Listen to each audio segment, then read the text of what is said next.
Neil, this is Houston. What's your status on hatch opening? Over. Houston, what's your...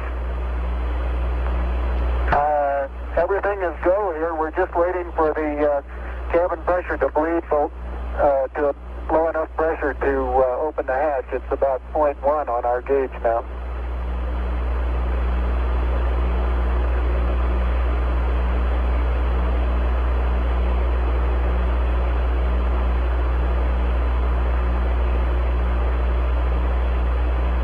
To tug on that thing. Alternative would be to open that one too. Neil, this is Houston, over. Neil, this is Houston. Go ahead, Houston. Roger, we're showing a relatively static pressure on your cabin. Do you think you can open the hatch at this pressure, about 0.12 psi? We're going to try it. Roger.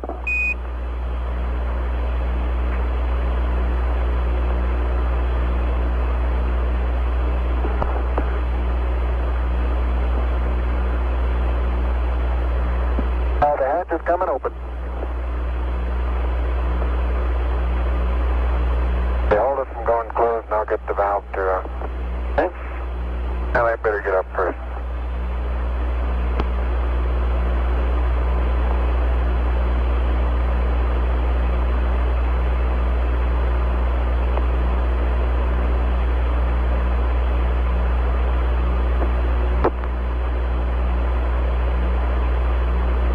Hatch reported coming open at 109 hours, 8 minutes, 5 seconds. Okay, the valve's throttle.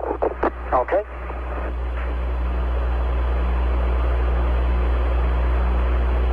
Correction, 109.07.35. Slow it up to forward.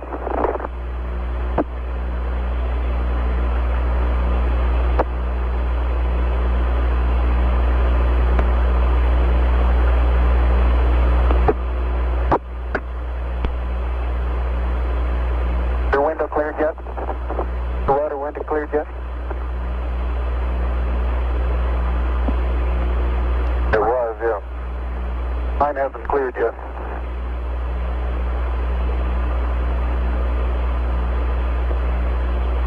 Columbia, this is Houston, over. Columbia, go ahead. Columbia, this is Houston. We'd like you to cycle the fans in cryo-hydrogen tank number 1, and LOS time this orbit is 111-19er-31. Correction, make that for the next orbit. You already have the AOS LOS for this orbit. Have the AOS LOS for this.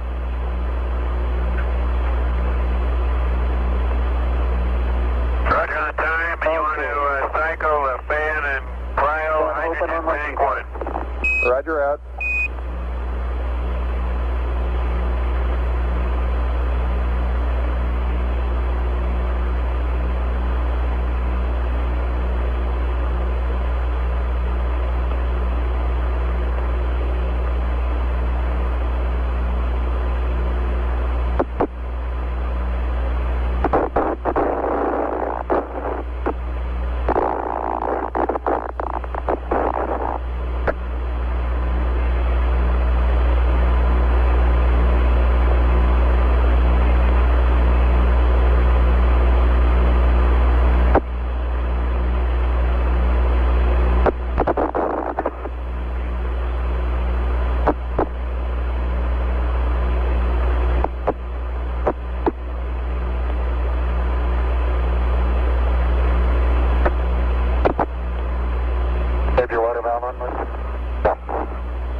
PLSSs now for 16.5 minutes.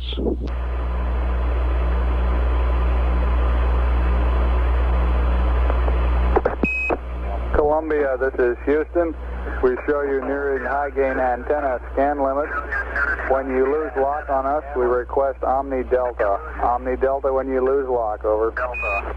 Delta when you lose. Roger, Omni Delta.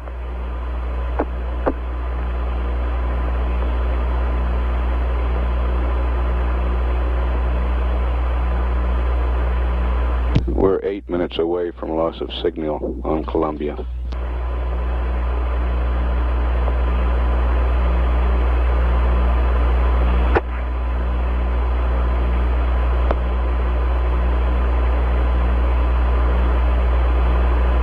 Okay, my wind is cleared.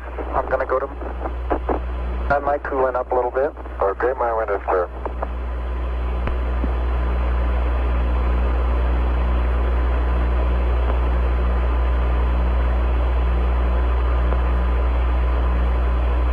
RCU windows are clear. Time circuit is 4243. And I got FN pressure light, a 3 amp light, and an ECS light. Yeah, and we got a water separator light. No water. I'll check. Right. And I'll look at your cabin fan, one circuit breaker. You look at the glycol secondary.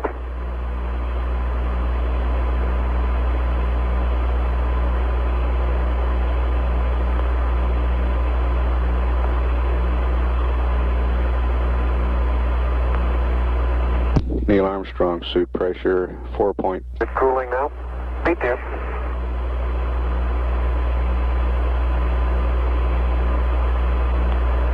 Okay. Glycol pump secondary circuit breaker open. So I can see that. I have to lean this way. Can't go any further. My cabin fan one is, Yeah, I've got... Can you check it?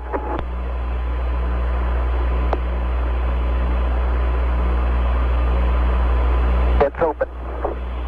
Verified. Okay. Non-pings radar circuit breakers open.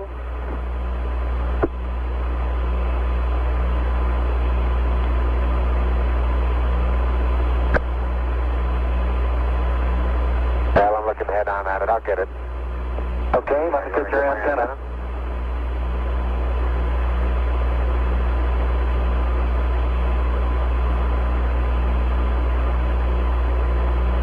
Out. Okay. About ready to go down and get some My movement. antenna's out. Right. And now we're ready to hook up the LEC here.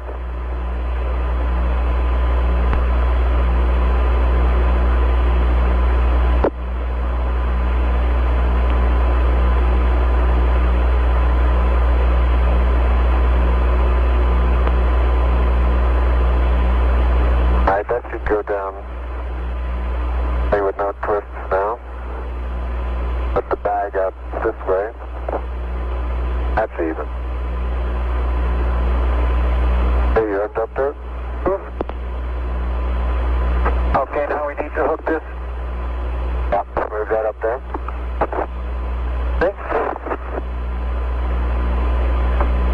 Okay, your visor. Yep.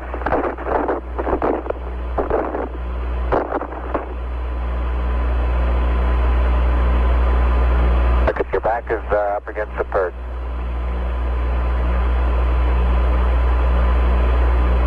Right now it's on top of the biscuit. Forward and up. Now you're clear. A little bit toward me.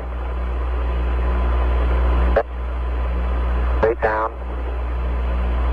Your left a little bit. Plenty of room. You're lined up nicely. Toward me a little bit. Down. Okay, now you're clear. You're catching the first hinge often. All right, move. Here, roll to the left. Okay, now you're clear. You're lined up on the platform.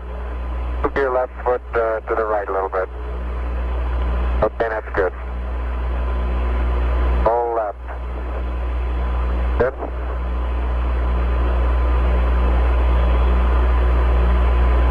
Okay, now I'm going to check ingress here.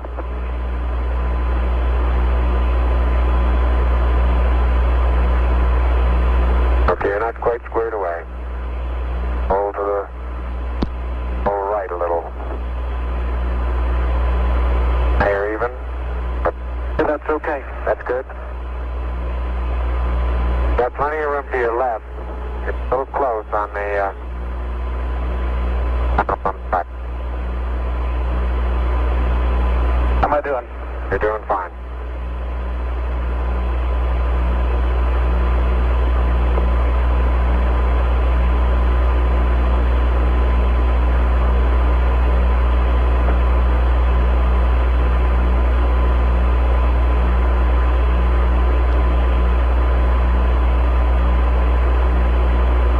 Okay, you want this bag?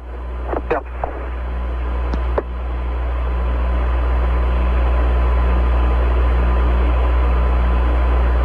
Got it.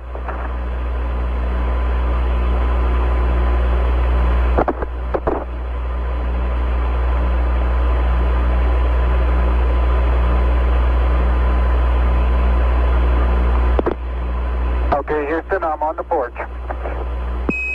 Roger, Neil.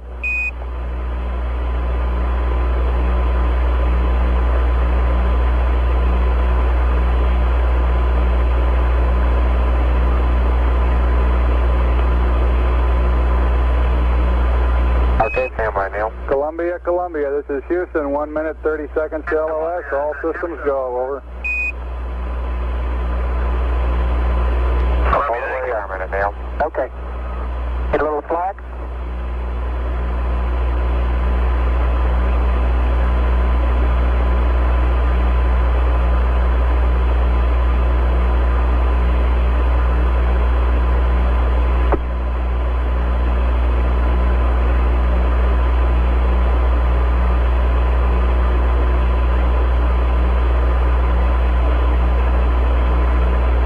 Neil Armstrong on the porch at 109 hours, 19 minutes, 16 seconds.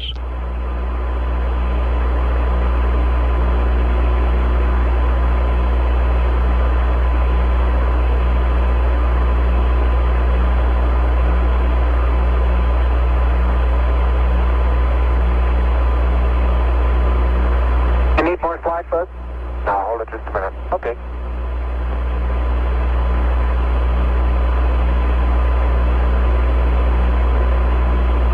25 minutes of PLSS time expended now.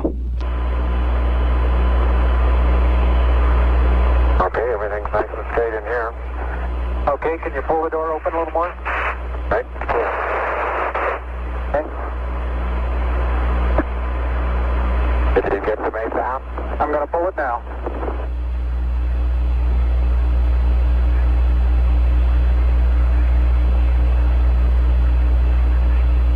Houston, the Mesa came down, all right.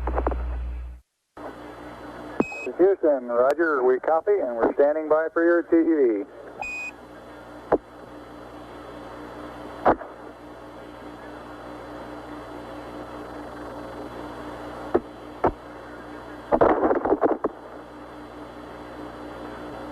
Houston, this is Neil, radio check. Neil, this is Houston, loud and clear. Break, break. Buzz, this is Houston. Radio check and verify TV circuit breaker in. Roger, TV circuit breakers in. And page 5 clear. Roger. And we're getting a picture on the TV. TV. Okay. You got a good picture, huh?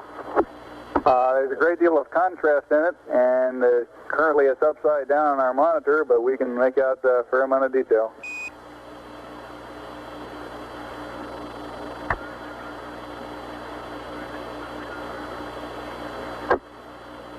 Okay, would you verify the position, the opening I ought to have on the camera? Stand by.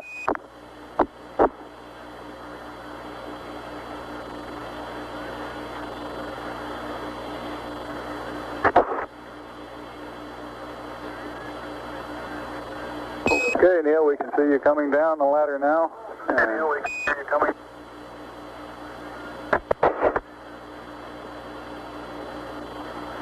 Okay, I just checked getting back up to that first step.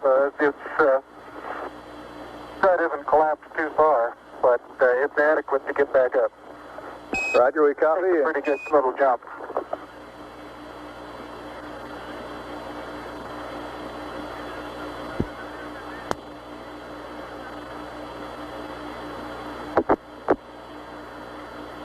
Buzz, this is Houston. F2, 1/160th second for shadow photography on the sequence camera. Okay. I'm at the foot of the ladder. The LEM footbeds are only depressed in the surface about 1 or 2 inches, although the surface appears to be very, very fine-grained as you get close to it. It's almost like a powder. Ground mass is very fine.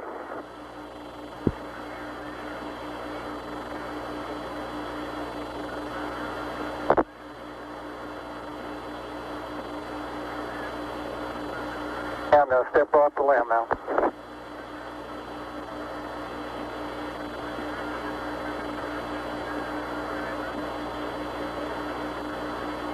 That's one small step for man, one giant leap for mankind.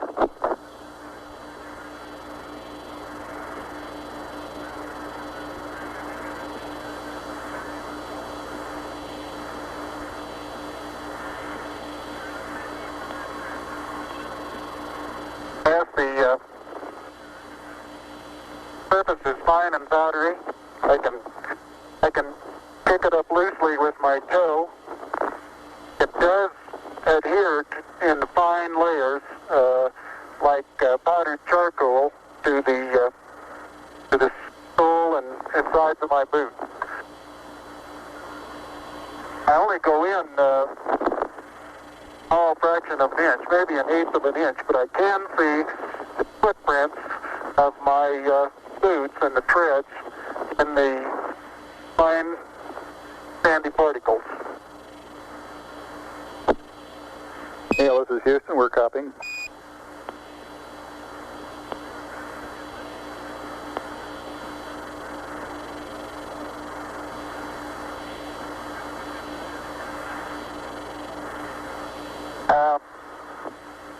There seems to be no difficulty in moving around as we suspected.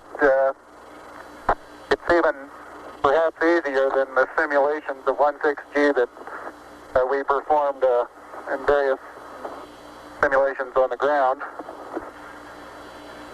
Absolutely no trouble to walk around.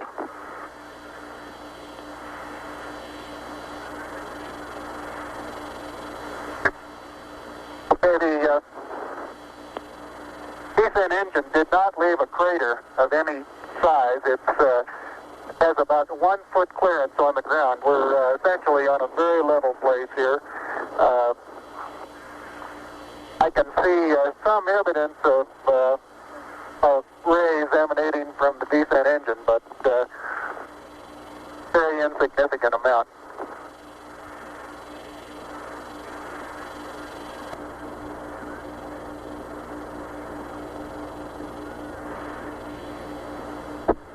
Okay, Buzz, we ready to bring down the camera? I'm all ready. I think it's 2 miles squared away in good shape. Okay. Okay, you'll have to pay out all the LEC, Ned. Looks like it's coming out nice and evenly. Okay, it's quite dark here in the shadow and a little hard for me to see that I have good footing. I'll work my way over into the sunlight here without looking directly into the sun. Okay, it's taut now.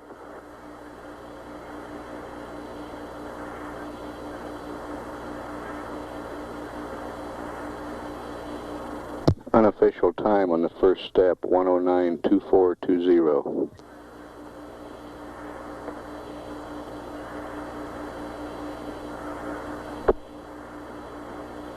Okay, I think you're pulling the wrong one. Okay, I'm ready to pull it down now. There was still a little bit left in the...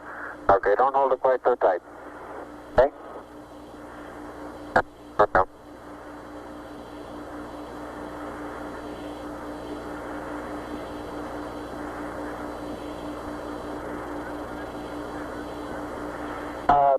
Looking up at the limb, I'm standing directly in the shadow now, looking up at Buzz in the windows.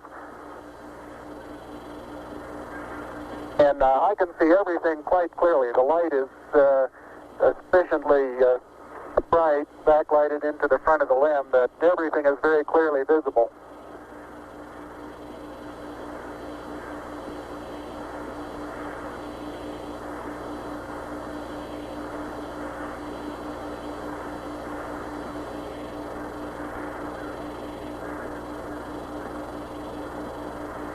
Okay, I'm going to be changing the Okay.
The surgeon says that Camera installed on the ICU bracket. the surgeon says the crew is doing well. Data is good, crew is doing well. And I'm still in the LEC on the secondary struts.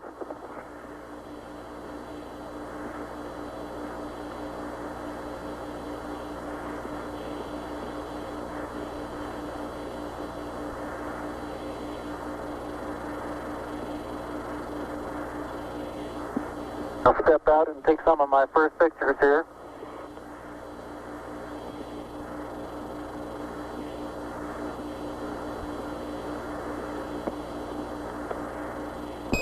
Roger, Neil, we're reading you loud and clear. Let's see, you're getting some pictures and the contingency sample.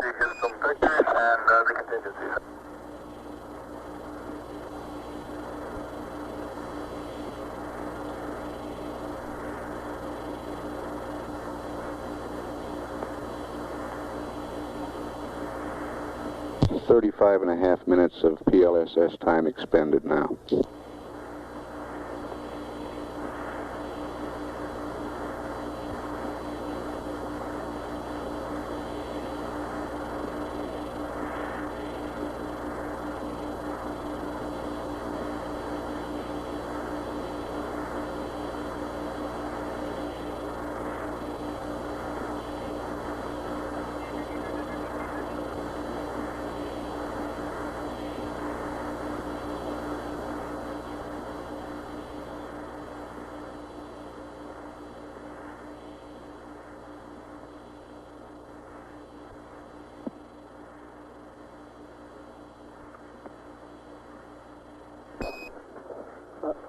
Neil, this is Houston. Did you copy about the contingency sample? Over.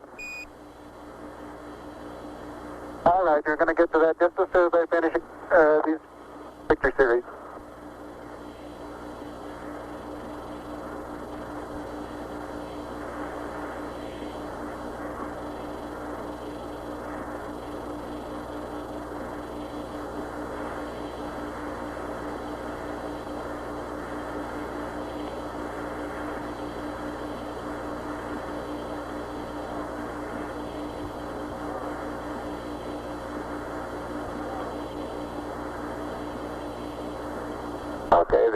contingency sample is down and it's up sample.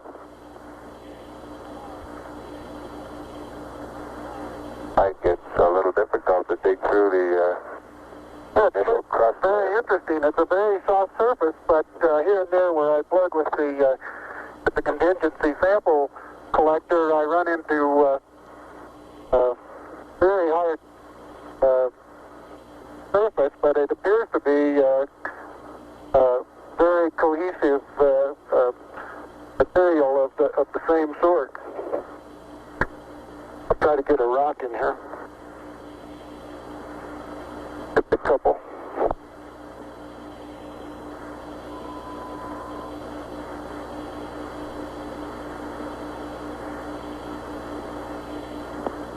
Looks beautiful from here, Neil. It has. Be advised that a lot of the rock samples out here, the hard rock samples, have what appear to be vesicles in the surface. Also, I'm looking at one now that appears to have some sort of phenocryst. Houston, roger out.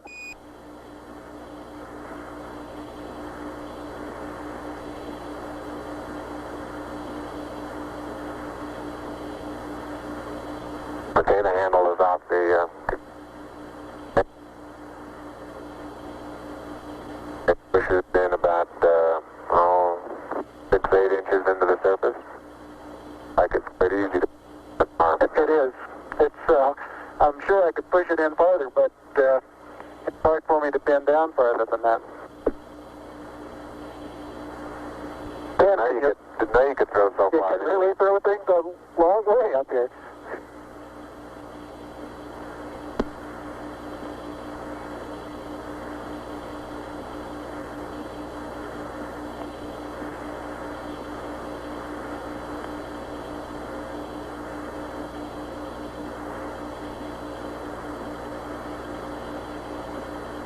My pocket open, but Yes, it is. It's not up against your suit, though. Hit it back once more.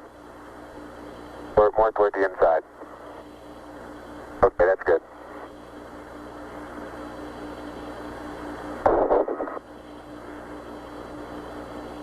that in the pocket? Yeah, push down. Got it? No, it's not all the way in. Push it. There you go.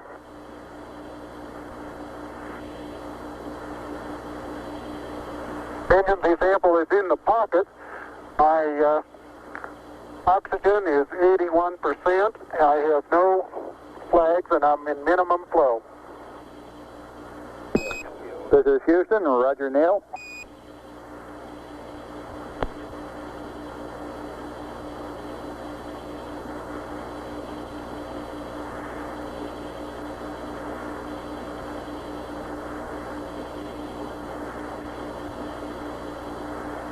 Okay, I got the camera going at 1 frame a second. Okay.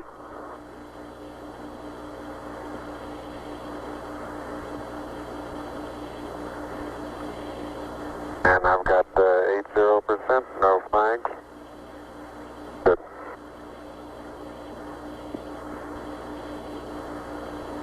Are you getting a TV picture now, Houston? Neil, yes, we are getting a TV picture.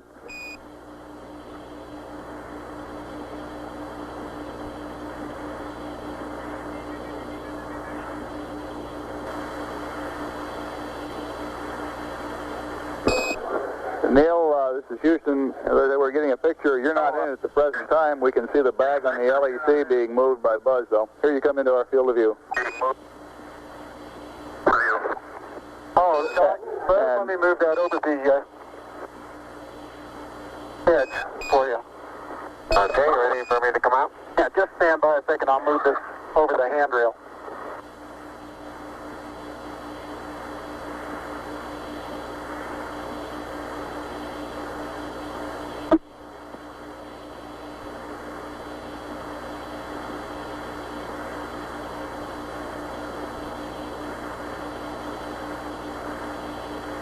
Okay.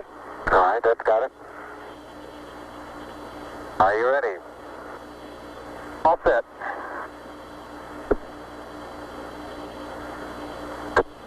Okay, you saw what difficulties I was having. I'll try to watch your bliss from underneath here.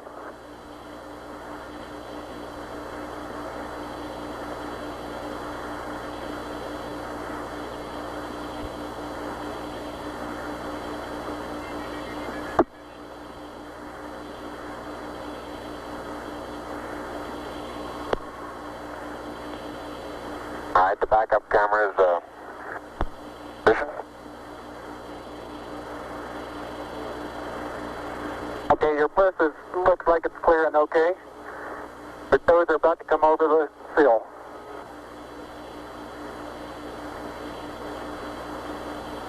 Okay, now drop your bliss down. There you go, you're clear. And laterally you're good. Got an inch clearance on top of your bliss. Okay, you need a little bit of arching of the back to come down. That's like what you're doing. How far are my feet from the Okay, you're right at the edge of the porch. Okay. Back in from...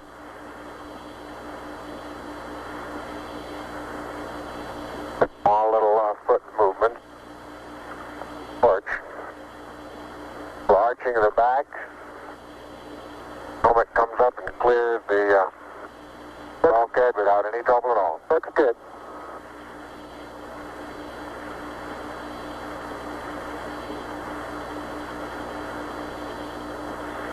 45 minutes PLSS time expended.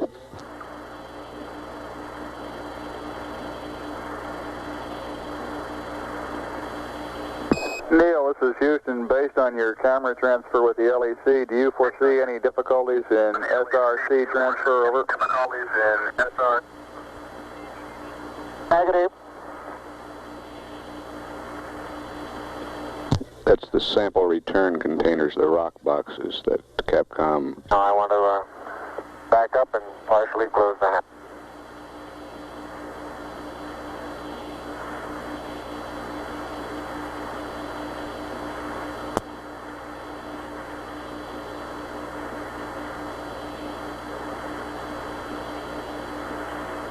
Making sure not to lock it on my way out.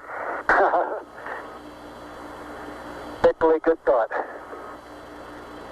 That's our home for the next couple hours. We want to take good care of it. Okay, I'm on the top step and I can look down over the RCU and landing gear pad. It's a very simple matter to hop down from one step to the next. Yes, I found it to be very comfortable, and walking is also very comfortable.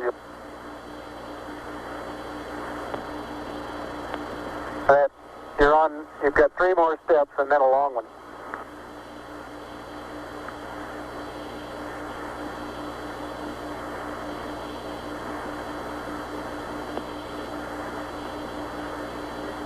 Okay, I'm going to leave that 1 foot up there and both hands down about the 4th rung up. There you go. Okay, now I think I'll do the same.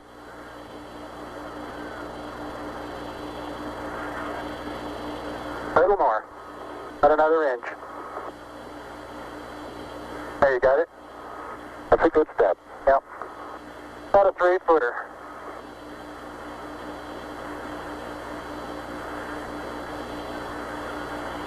Beautiful view. Isn't that something? Magnificent sight out here. Magnificent desolation.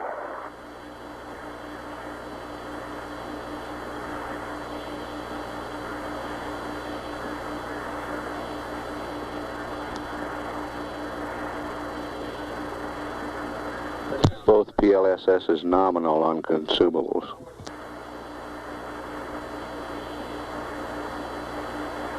Looks like the secondary strut. Have little thermal effects on it right here, Neil. Yeah, I noticed that. Seems to be the worst, although similar effects are on all around. Very, very fine powder, isn't it? Isn't it fine? Right in this area, I don't think there's much of any, but fine powder, some clouds together, and it's hard to tell whether it's a clod or a rock. Notice how you can pick it out. Yeah, and it bounces and then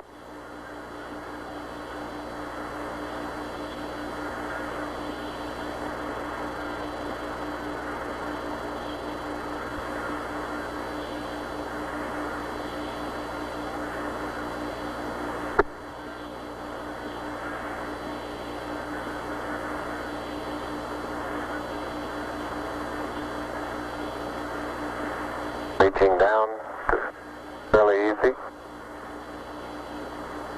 Got my suit 30 at this stage.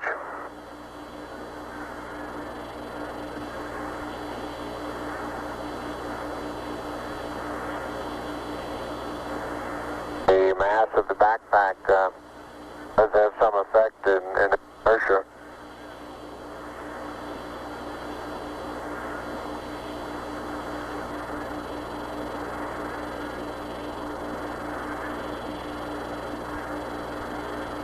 There's a slight tendency I can see now to backwards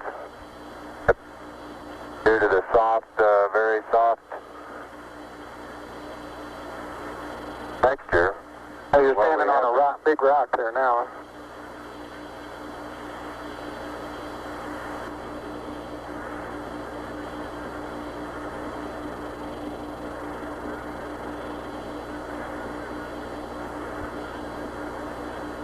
Sure didn't. No, it didn't. There's absolutely no crater there at all from the engine. No? I wonder if that right under the engine is where probe might hit. I'd like that.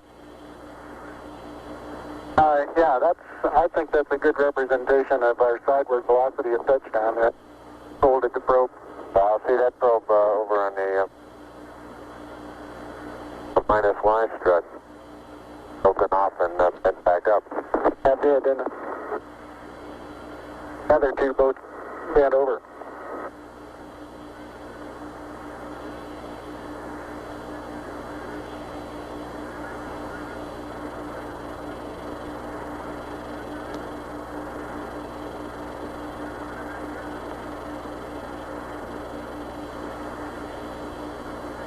Can't say too much for the visibility right here without the visor up. Pretty dark. It looks like there's a surface of a flat, rounded rock.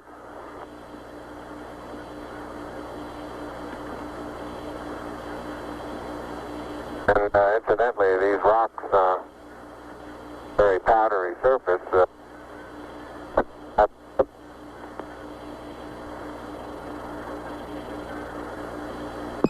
Say again, please, Buzz. You're cutting out.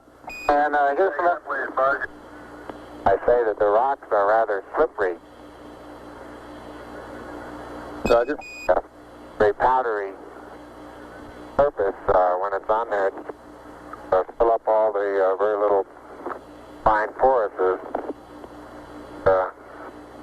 They'll tend to slide over it rather easily.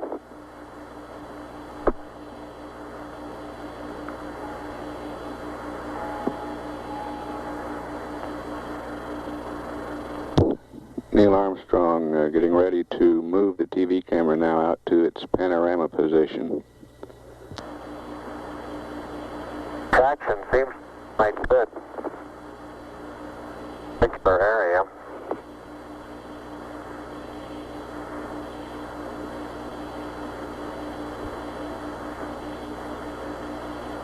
Start to lose my balance in one direction, and recovery is quite natural and very easy.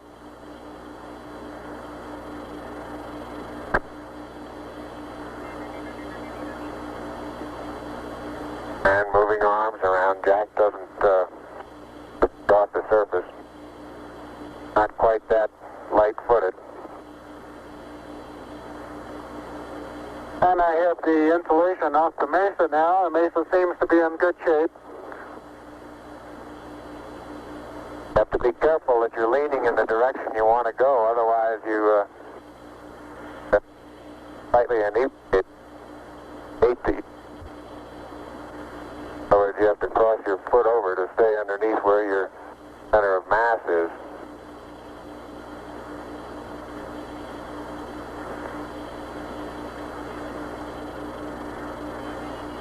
Hey Neil, didn't I say we might see some purple rocks? Find the purple rocks? Yep.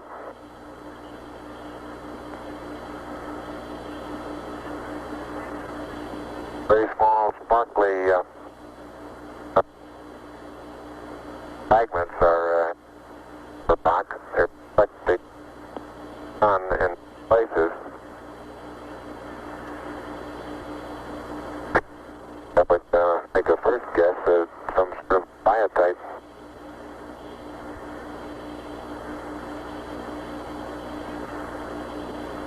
We'll leave that to the further analysis. But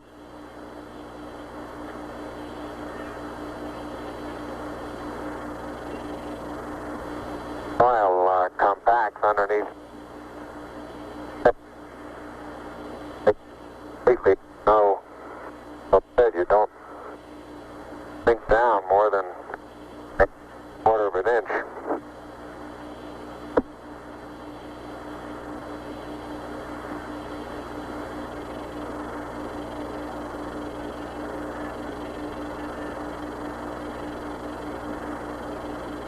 Biotite is a brown mica substance. Okay, Houston, I'm going to change lenses on you. Roger, Neil.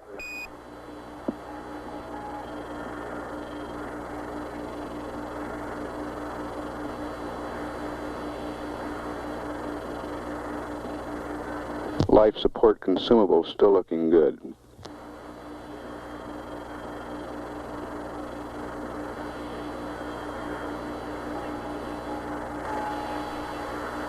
Okay, Houston, tell me, get a new picture. Neil, this is Houston. That's affirmative. We're getting a new picture. You can tell it's a longer focal length lens. And for your information, all LEM systems are go. Over. For your information, all LEM. I appreciate that. Thank you.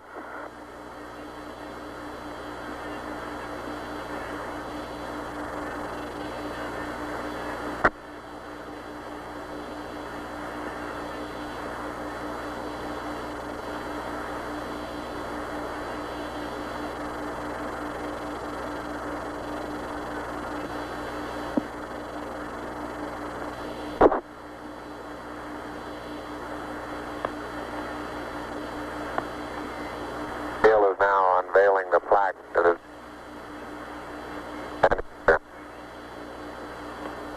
Roger, we got you four-sided, but back to one side. Four-sided.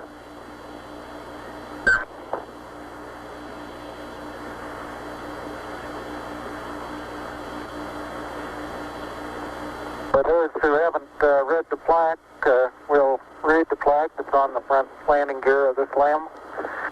There's two hemispheres, one showing each of the two hemispheres of Earth. Underneath it says, "Dear men from the planet Earth, first set foot upon the moon, July 1969 AD. We came in peace for all mankind." It has the crew members' signatures and the signature of the President of the United States.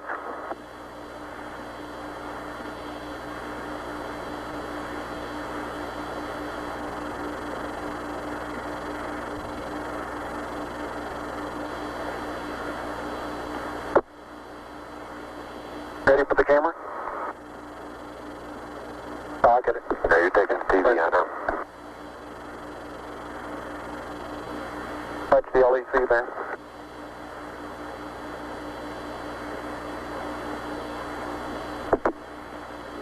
I'm afraid these soft materials are going to get dusty.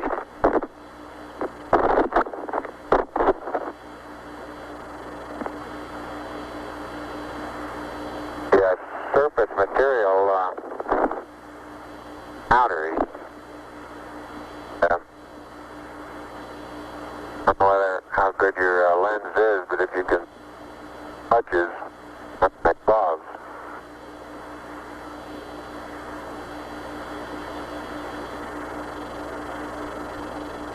Very much like a very finely powdered carbon, but pretty looking.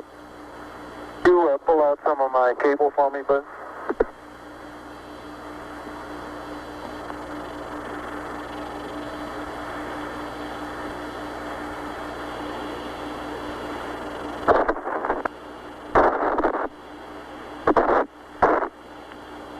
Houston, how close are you able to get things in focus? This is Houston. We can see Buzz's right hand. It's somewhat out of focus. I'd say we were focusing down to probably about 8 inches to a foot behind the position of his hand when he was pulling out the cable.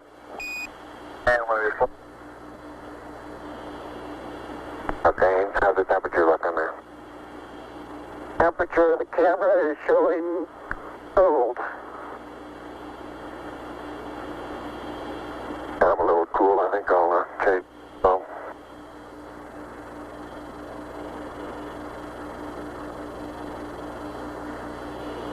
I'm on intermediate now, Houston, and I show 3.78. No flags, 74. Houston, roger out. And we'll probably need a little distance at back location. Television camera.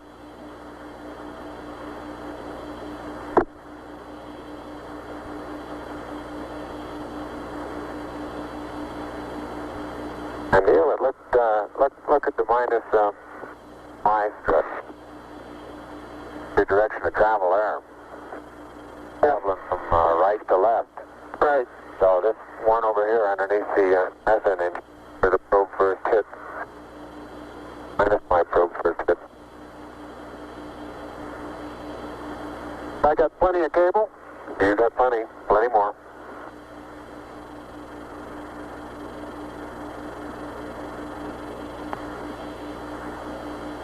Okay, I think I got the end of it. Something interesting in the bottom of this little crater here. Maybe. Keep going. We got a lot more. Okay. Getting a little harder to pull out here.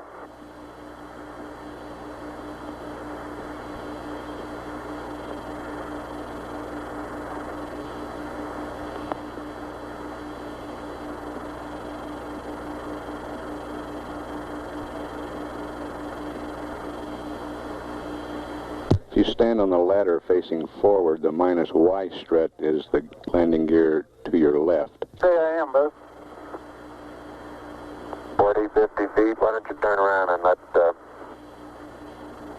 get a view from there and see what the field of view looks like. You're backing into the cable. Okay. Turn around to your right, you better. I don't want to go into the sun if I can avoid it. That's right, yeah. I'll just leave it. All right, let it sit like that and walk around it.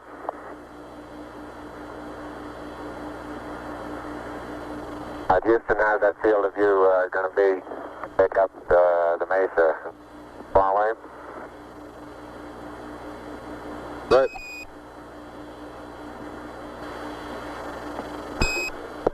Neil, this is Houston. The field of view is okay. We'd like you to aim it a little bit more to the right, over. Okay. Okay, that's all the cable we have. All the way out. I'll start working on the shoulder. A little bit too much to the right. Can you bring it back left about 4 or 5 degrees?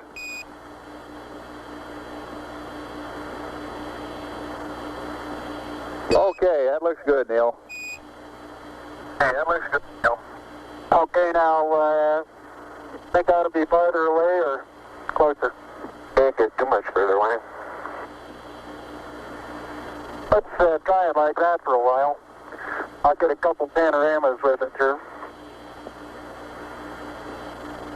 Roger, you look okay as far as distance goes, Neil, and we'll line you up again when you finish the panorama. You're going too fast on the panorama sweep. You're going to have to stop for... I haven't stopped. I haven't set it down yet. That's the first picture in the panorama. Right there. Roger.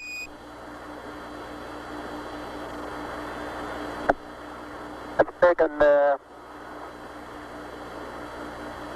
just about northeast. Tell me if you got a picture, Houston. Well, we've got a beautiful picture, Neil. Okay, I'm going to move it.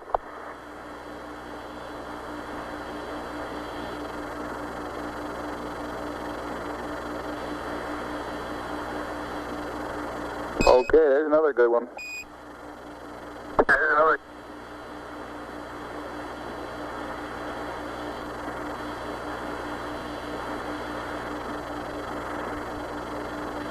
Okay, we've got that one.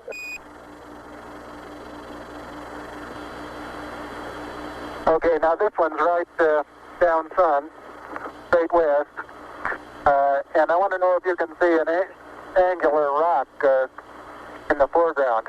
Roger, we have a large angular rock in the foreground, and it looks like a much smaller rock a couple of inches to the left of it, over. Right, and then on beyond it about 10 feet is an even larger rock that's very rounded. That rock is about, the closest one to you is about sticking out of the sand about 1 foot. It's about 1.5 feet long, and it's about 6 inches thick, but it's standing on edge. Roger.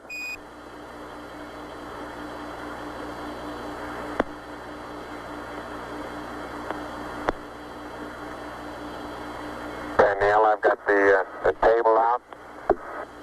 The bag deployed. We got this view, Neil.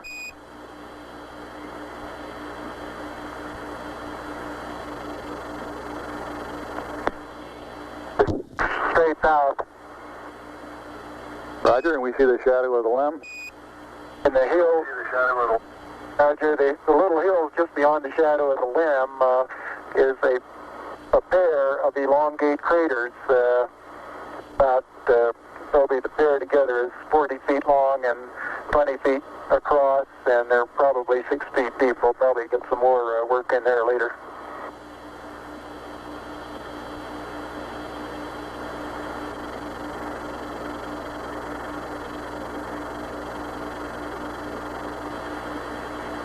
Roger, and we see Buzz going about his work. How's that for a final? For a final orientation, we'd like it to come left about 5 degrees, over.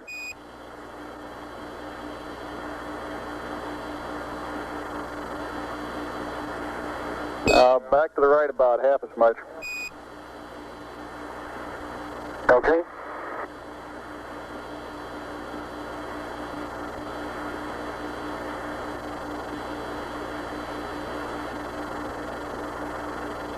Okay, that looks good there, Neil. Yeah, that looks good there, Neil. Okay.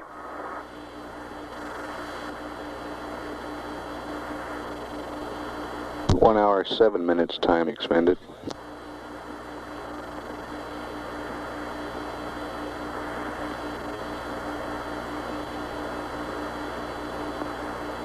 Okay, you can make a mark, Houston.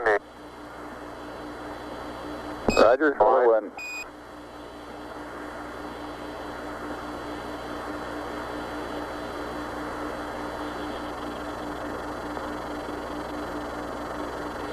incidentally, you can use the shadow that the staff makes to assist you in getting it perpendicular.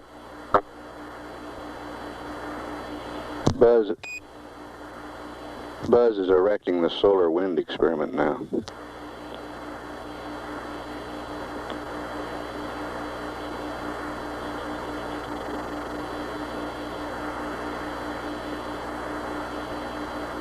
Some of these small depressions be soft, and you tend to think, oh, maybe the 3 inches.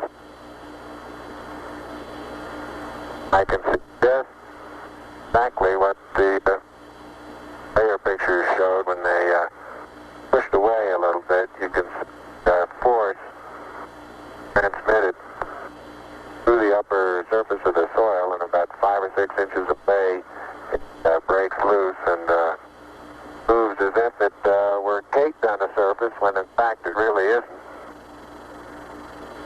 I notice in the soft spots where we have footprints nearly an inch deep that the soil is very cohesive, and it will retain a slope of probably 70 degrees on the side of the footprint.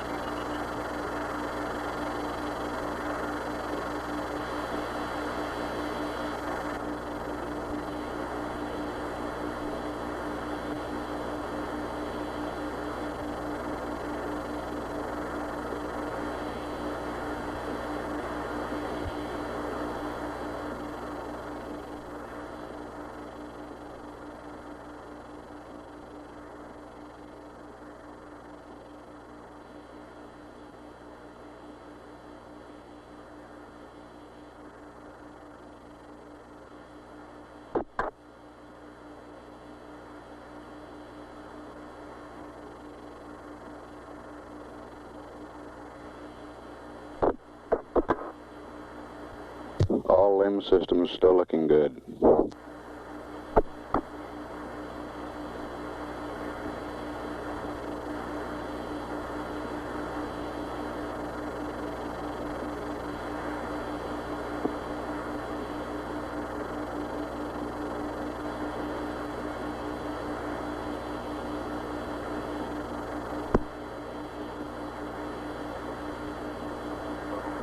Okay? Yeah, I think that's next.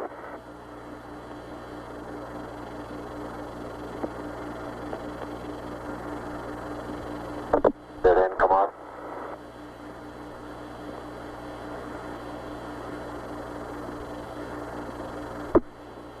I'm going to get the camera.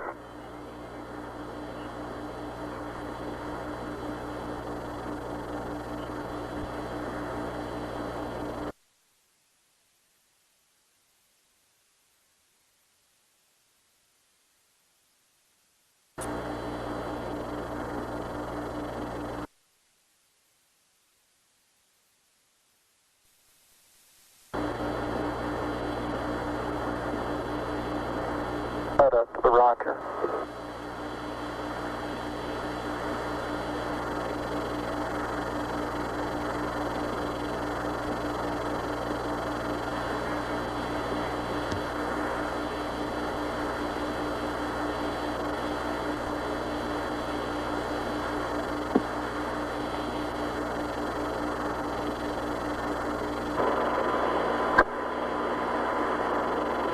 You'll have to extend that one.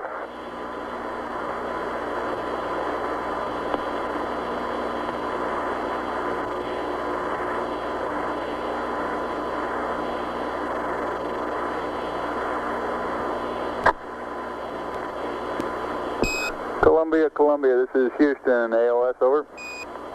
Houston, AOS, over.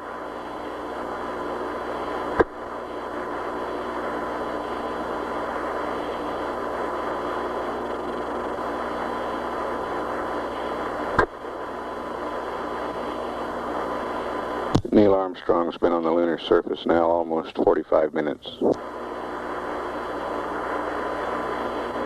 It's bad. I don't have a camera.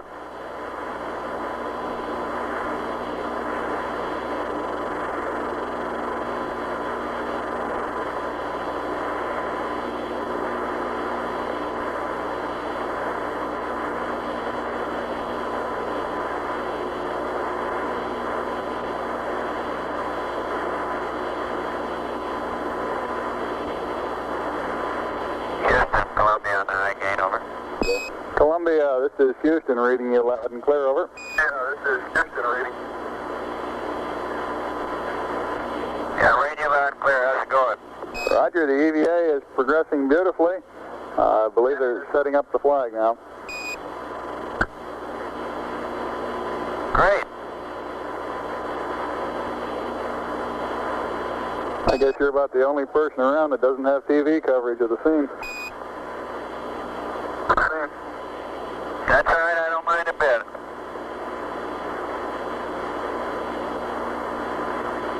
How is the quality of the TV? Oh, it's beautiful, Mike. It really is. Oh, geez, that's great. Is the lighting halfway decent? Yes, indeed. They've got the flag up now, and you can see the stars and stripes on the lunar surface. Beautiful, just beautiful.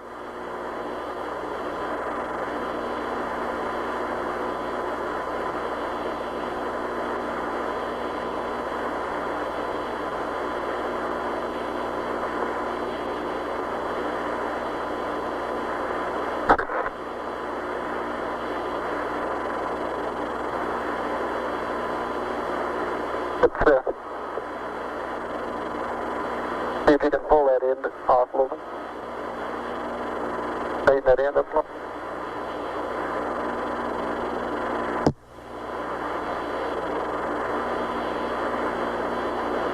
It won't go up.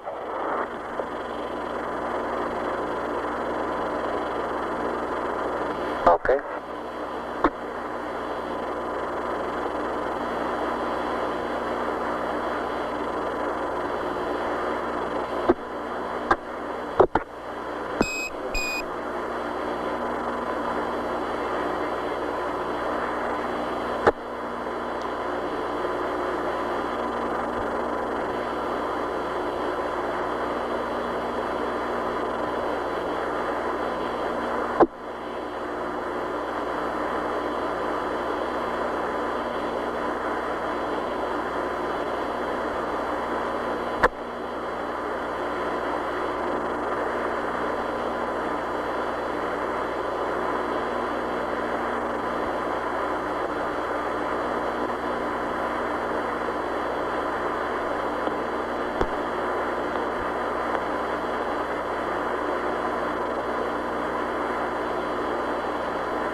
Neil, this is Houston radio check over.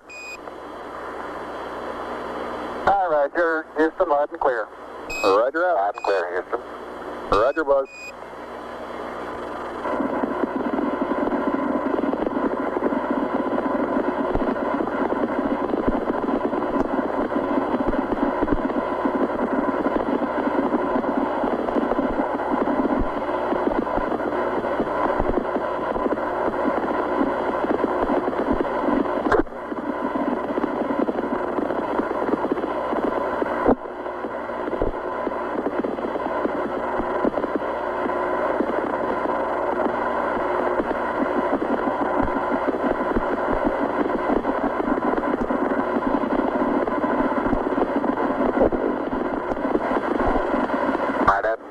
Evaluate the various paces that a person can traveling on the surface.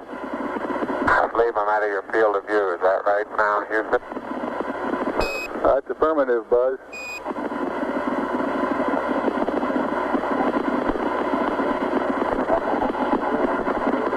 You're in our field of view now. You do have to be. All right, you do have to be rather careful to keep track of where your center of mass is. Sometimes it takes about 2 or 3 paces to make sure that you've got your feet underneath you.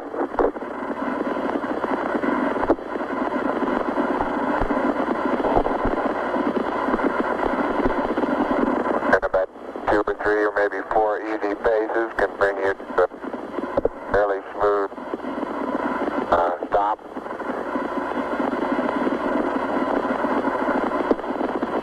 Direction. Like a football player, you just have to put out to the side and cut a little bit.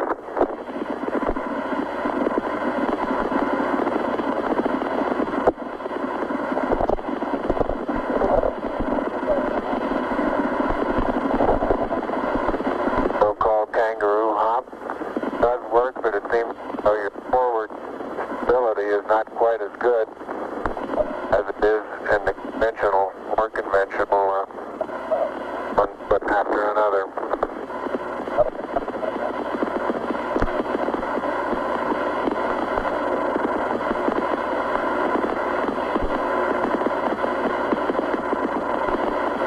As far as saying what a sustained pace might be, I think the one that I'm using now would get rather tiring after several hundred. But this may be a function of the spoot as well as lack of gravity force here.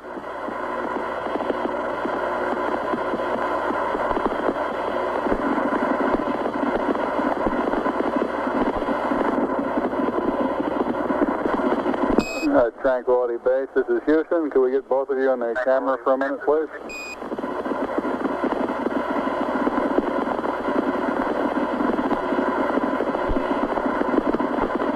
Say again, Houston? Roger, we'd like to get both of you in the field of view of the camera for a minute. Roger, we'd like to get both of you in the field of view of the camera for a minute. Neil and Buzz, the President of the United States is in his office now and would like to say a few words to you. Over.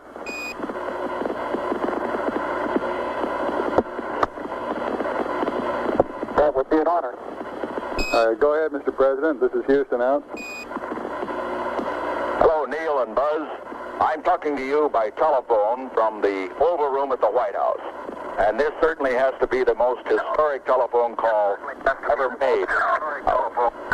I just can't tell you how proud we all are of what you do. For every American, this has to be the proudest day of our lives.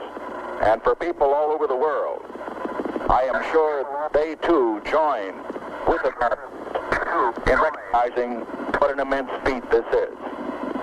Because of what you have done, the heavens have become a part of man's world.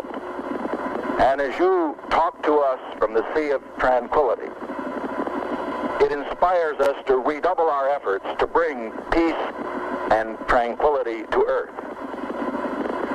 For one priceless moment in the whole history of man, all the people on this earth are truly one. One in their pride in what you have done, and one in our prayers that you will return safely to Earth.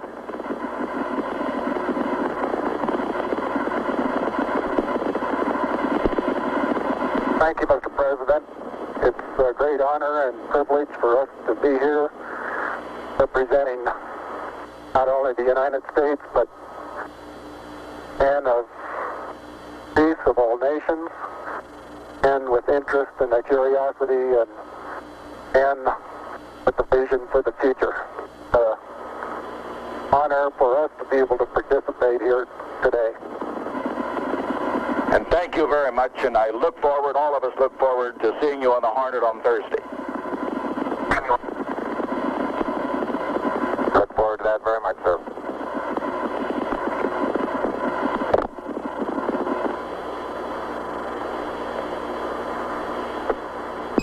Columbia, Columbia, this is Houston, over.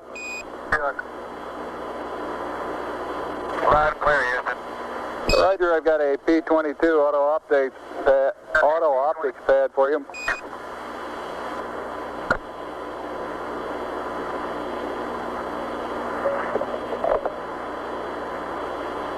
Roger, go ahead. Roger, P-22, landmark ID, LEM, T1, 1102656. T2, 110-3206. 3 miles south. Time of closest approach, 11033. In velocity, where I stand, the large portion of them will impact at a certain distance out. There are several certain percentage, of course, that will impact different regions out, but so it's highly dependent upon the initial trajectory upwards, determines where most of the authority of the particle comes down, like the terrain.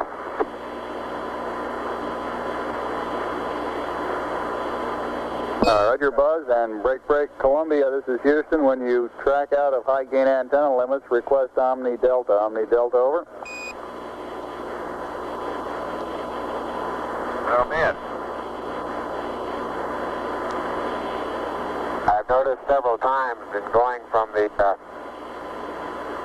sunlight into the shadow that just as I go in, I catch an additional reflection off the lem,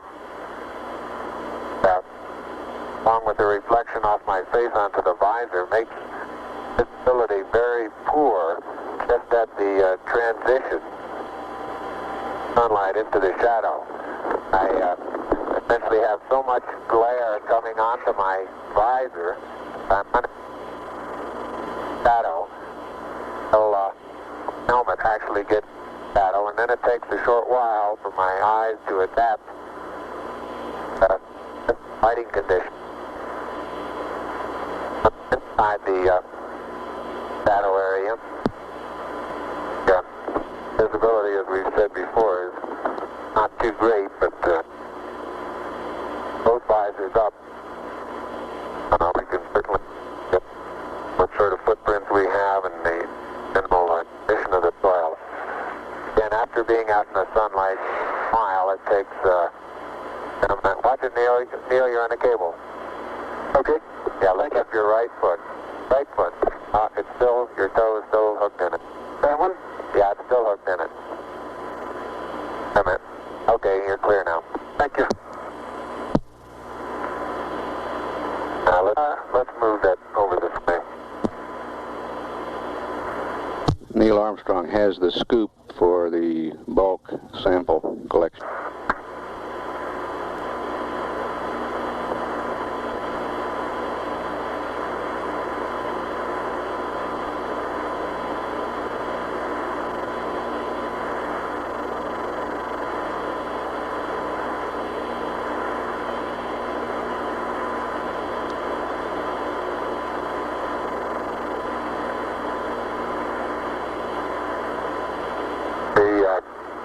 The boot color of my boots have completely disappeared now into this small. Still don't know exactly what color to describe this other than grayish cocoa color. Seems to be covering most of the wider part of the boot. Color that had very fine particles.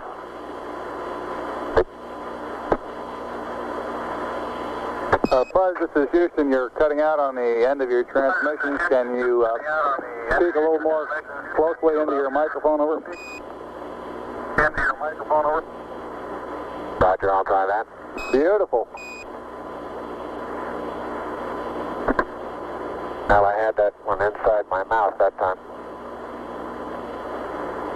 Sounded a little wet. A little wet.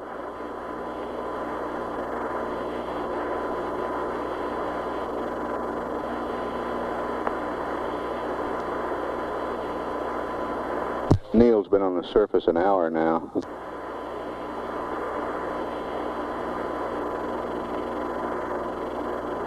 Buzz, not quite 20 minutes less than that.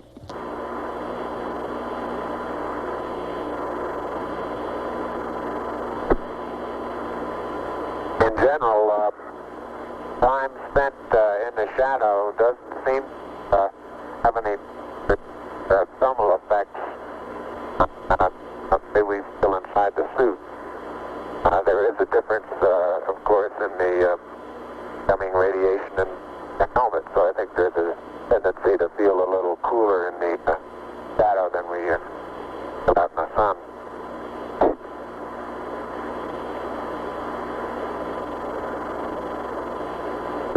Columbia, this is Houston, over. Columbia, this is Houston, over.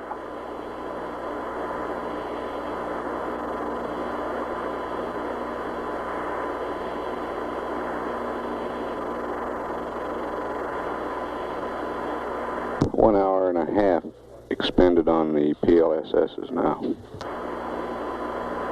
Columbia, this is Houston, over.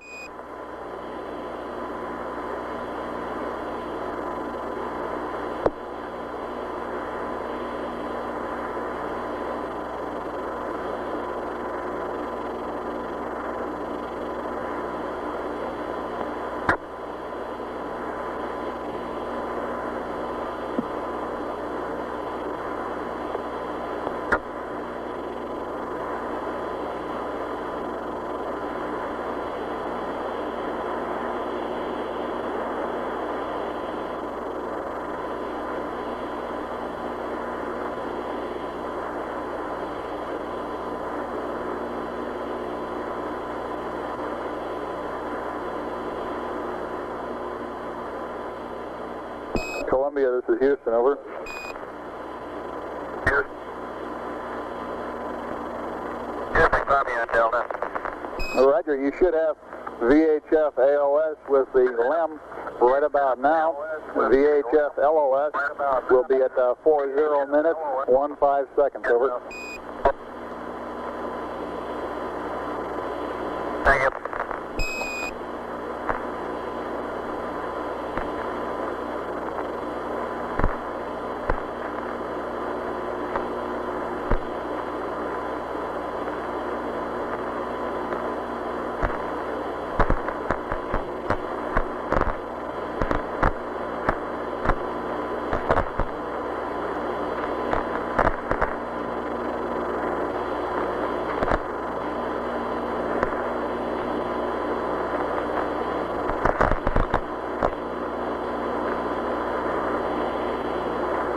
Heart rates on both crewmen averaging between 90 and 100. Flight surgeon reports they're right on the predicted number of the BTU units expended in energy of work. And he thinks they're in great shape. I look around the area, the contrast in general is comes about completely by virtue of the shadows, almost deep, looking down sun, zero phase, very light colored gray, light gray colored, like the halo around my own shadow, around the shadow of my helmet. Then as I look off cross sun, the contrast becomes strongest in that the surrounding color is still fairly light. As you look down into the sun, but a larger amount of shadowed areas looking toward us. The general color of the surrounding darker than cross sun. Contrast is not as great. Surveying all the dusty area that we've picked up, considerably darker in texture. Now, has picked up one. I imagine that this has been out by certain impacts that that's a distinct surveyor. The same is true as I survey cross sun along the area that we're walking. In general,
You can see Neil Armstrong bringing scoop. The ram I'll be taking is about 30 to 40 feet out the bus.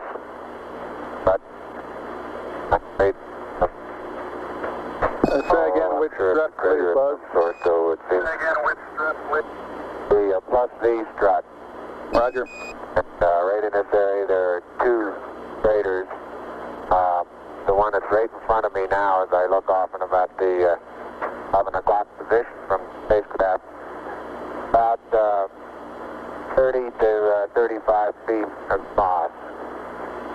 And several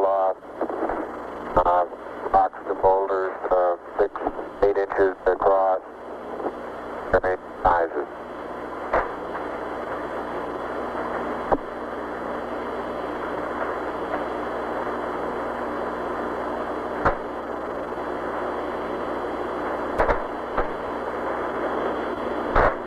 Neil is filling the bulk sample bag attached to a scale. You can see him in the picture. Buzz is behind the lamb at the -Z strut.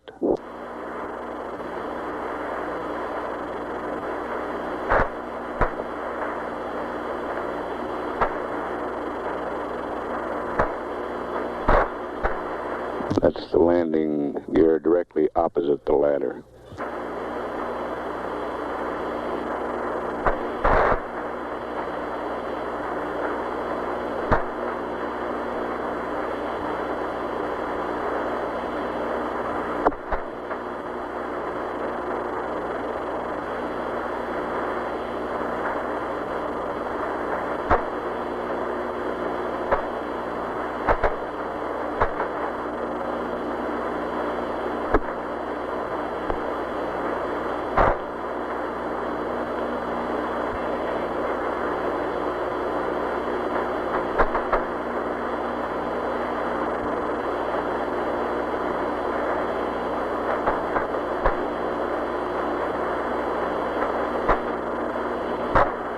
Neil's been on the surface about an hour and 10 minutes now.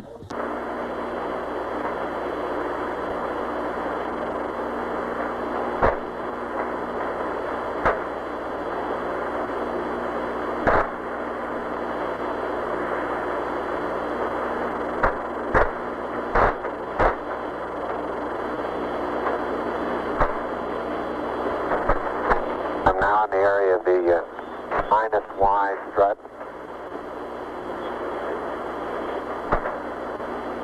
Taking some second photographs.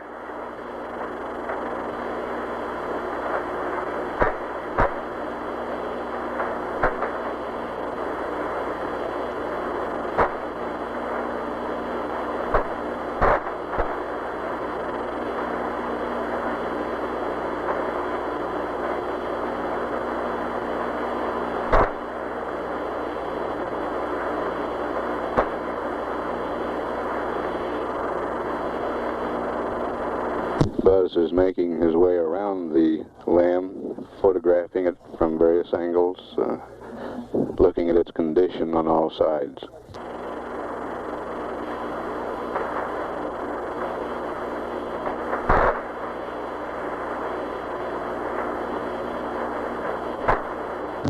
Neil's still occupied with the bulk sample.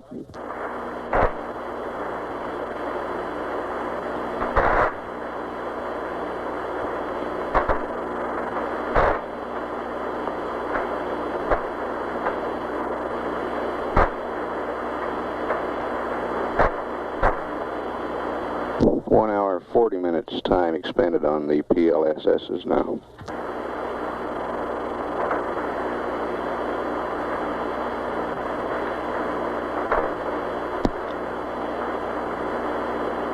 How's the bulk sample coming, Neil? Bulk sample is just being sealed.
is Houston. Go ahead, over.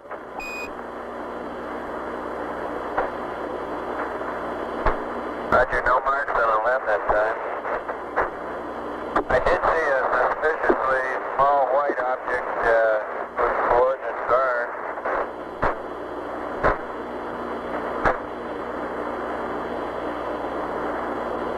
Go ahead with the coordinates on the small white object. EZ.37.6, but I'm not sure the gentleman is right on the southwest rim of a crater.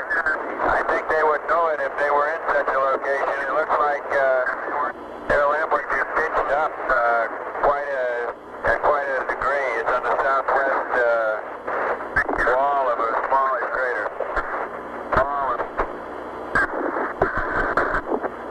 Roger, copy Echo decimal 3 and 7 decimal 6 and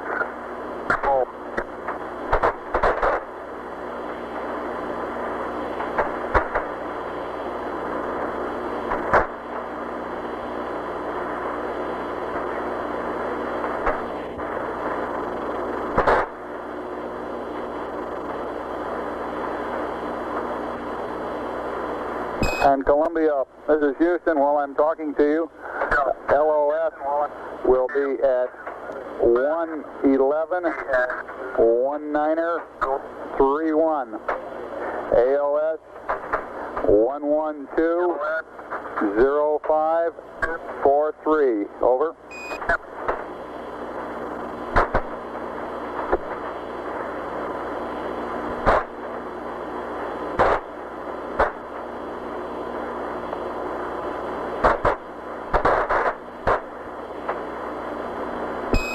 Columbia, this is Houston. Did you copy LOS, AOS times? Over. Copy. AOS. Negative, Houston. You're broken. Disregard them. I cut them off the flight plan. Roger, out.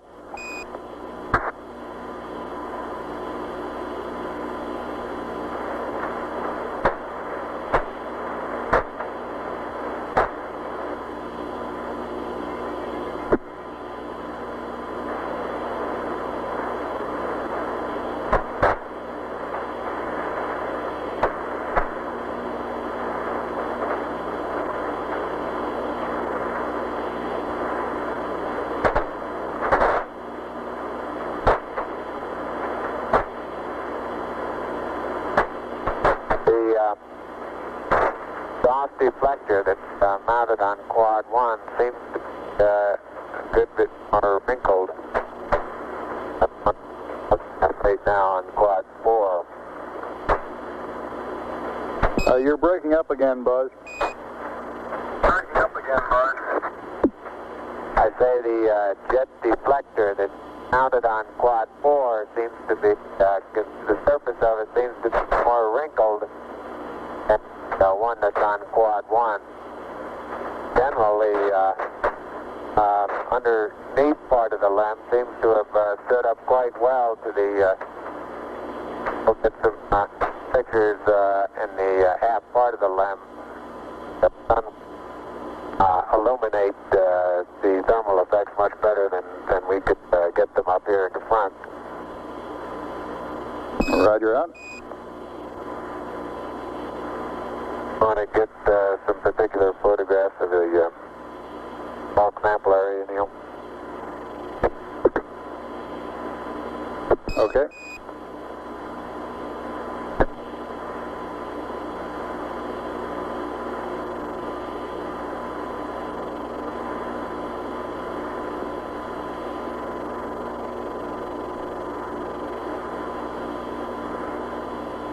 And Houston, Buzz here, I'm showing 3.78 SI.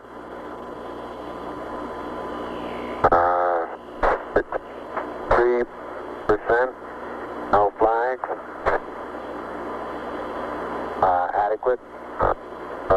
Light warming fingers.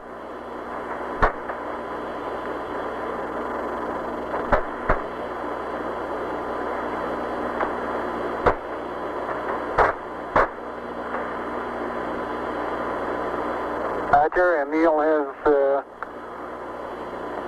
66%. O2, no flags.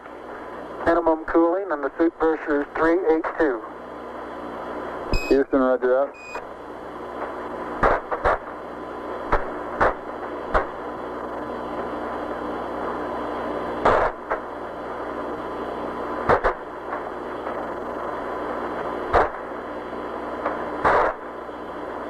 Neil has finished collecting and packing the bulk sample. Buzz, this is Houston. Have you removed the close-up camera from the mesa you had over?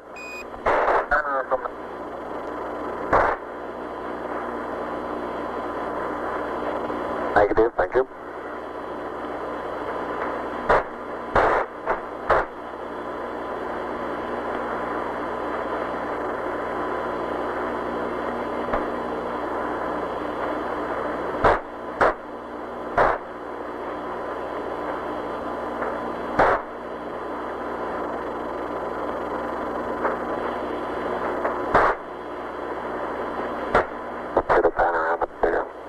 Okay.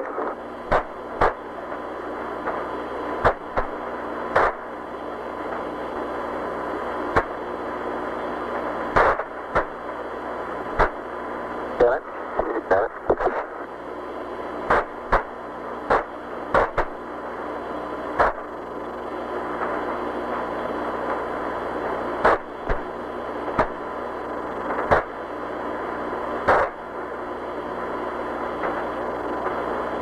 Houston, how does our timeline appear to be going?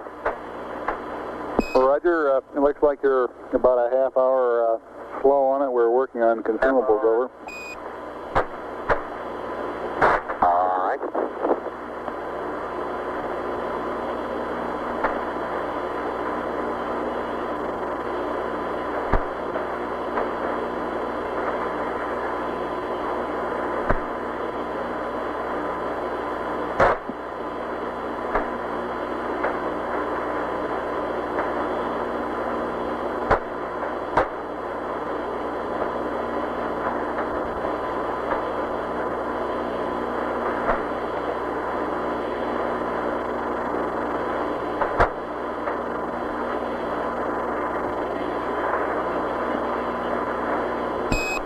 Neil and Buzz, this is Houston.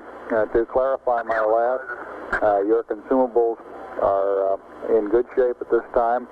The 30-minute reference was with respect to the nominal timeline, over. Roger, I understand that.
Neil's been on the surface now slightly over an hour and 20 minutes.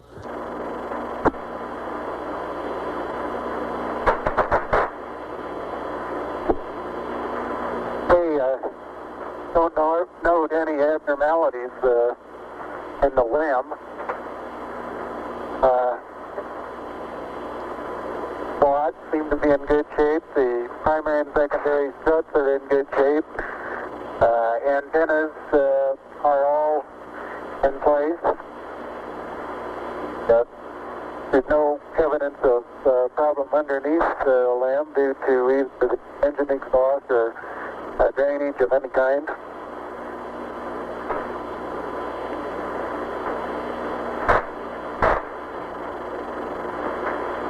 Roger up. It's very surprising, very surprising lack of penetration of all four of the footpads. I'd say if we were to try and determine just how far below the surface they would have penetrated, you'd measure in 2 or 3 inches, wouldn't you say, Neil? At the most, yeah.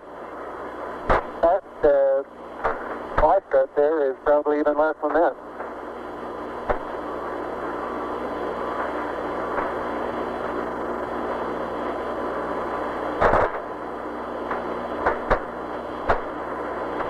All right, great job.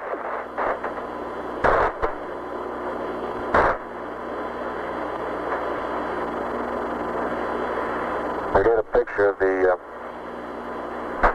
bus-wide strut taken from here, the descent stage, and I think we'll be able to see a little bit better what the ripple effects are. Seem to be quite minimal.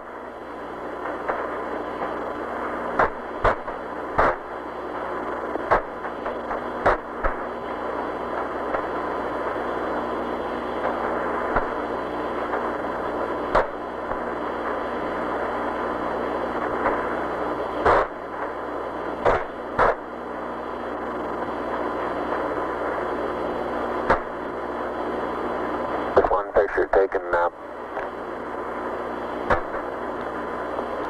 right rear of the spacecraft looking at the skirt of the descent stage. So a slight darkening of the surface color, a rather minimal amount of radiating or etching away or erosion of the surface. And now on descent, both of us remarked that we could see a large amount of very fine dust particles moving out.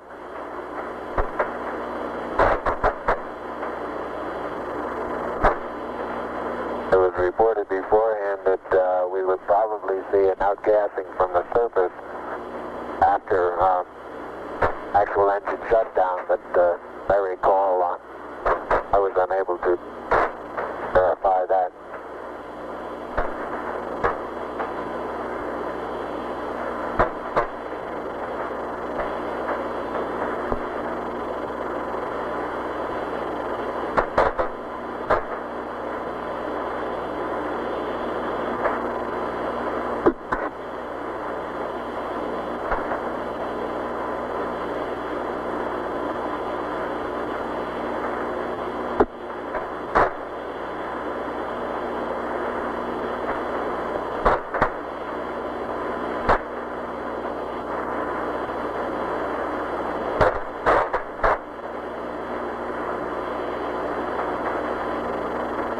Just too big an angle, Neil.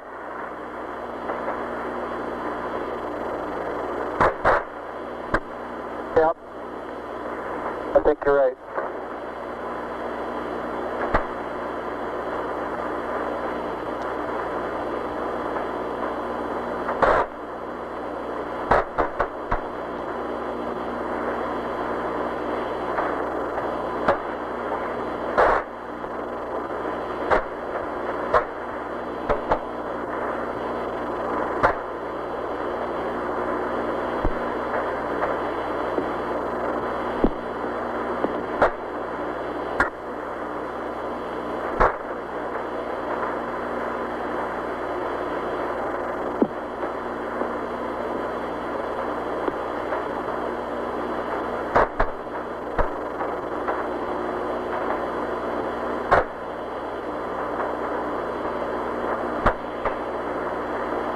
Go back at the minus C strut now. Stereo pair we're taking to the bed will take very little force of impact that we actually have.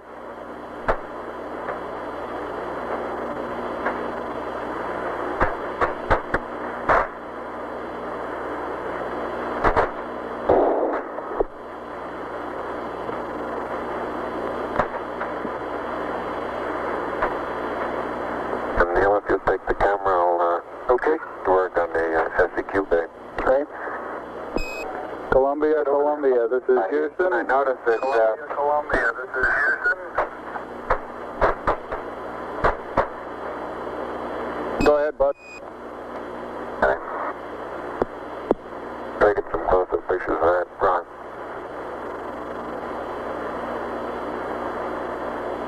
I was saying that Houston will stop and take a photograph of something and then want to start moving again sideways. There's quite a tendency to start doing it with just gradual sideways hops because you start getting momentum. Roger.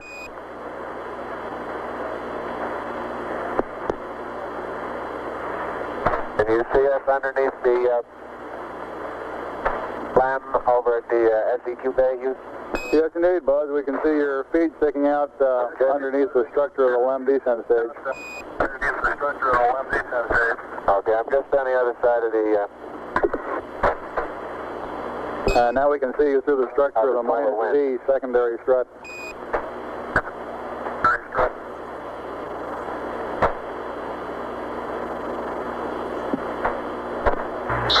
The SEQ bay We don't necessarily need one high gain, but we're going to lose him scientific altogether. experiments to be left on the surface of the ring. The laser, reflector, They're open, and it looks like they're going to stay up without any problem.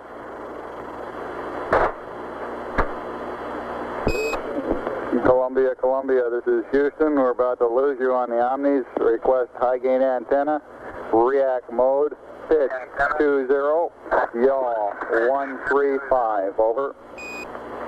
It's 175 flight. Going to pick an area, Neil. Make that yaw 175. Columbia, yaw 175 on the high gain. Columbia's locked up on the high gain, Houston. Roger out. Sergeant, full flight. Go flight. How you doing? Good, real fine. They're still working below the predicted curve now. EMU flight. Go ahead, flight. How you doing? We're getting an update here in a minute. I'll get it to you in a second. All right.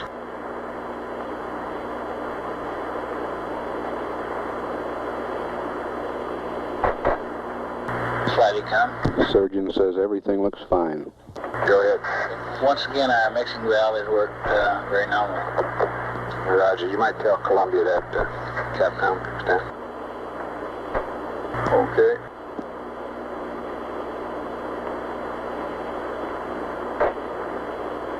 Yes. He can if he's watching it. He may not be watching it at the time. An hour and a half of lunar surface time. I'm talking to Ecom. He says that if Columbia is watching it on board, he can see it. Do you think we ought to tell him about it anyway? Over? No, disregard. Roger.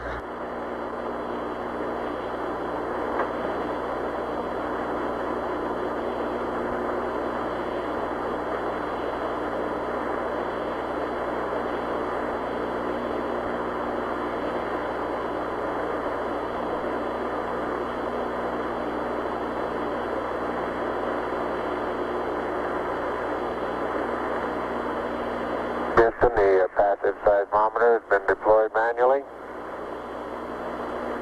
Roger.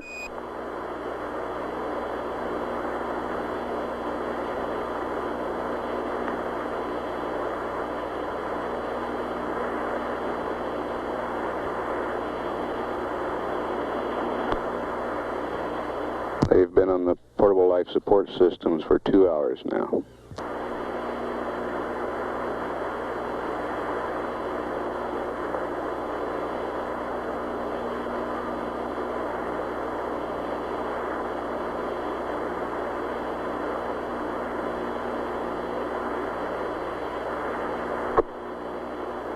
And the manual deployment of the LR cubed little spring that's at the end of the string pulled off of the pit fin. Now, however, I was able to reach up and get hold of the pit fin and pull it loose. So it'll be deployed manually also. Roger.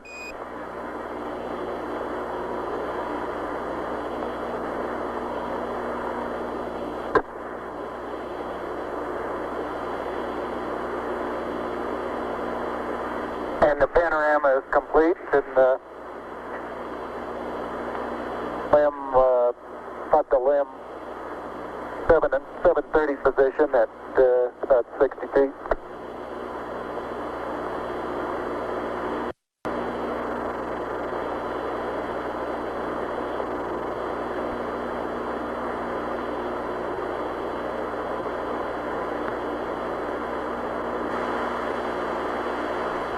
That's Neil Armstrong to the left of the screen.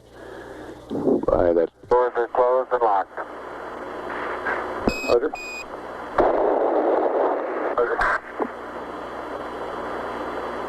Have you got us a good area picked out? Well, I think right out on that rise out there is probably as good as any. FBO, meet guidance, smoker down. Right over here. Let's probably stay on the high ground there and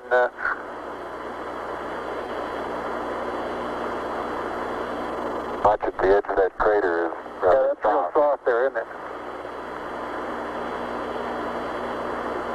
Got a couple of close-ups on these quite rounded, large boulders.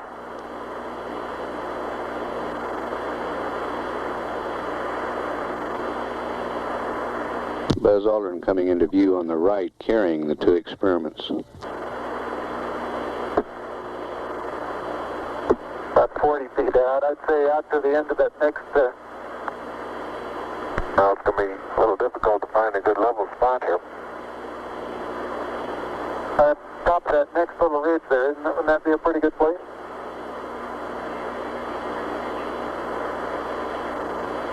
Okay, how about I put the LR cube right about here? All right. And, I'm going to have to get on the other side of this rock here.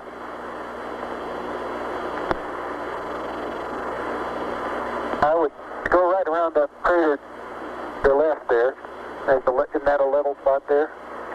I think this right here is just the level. Okay.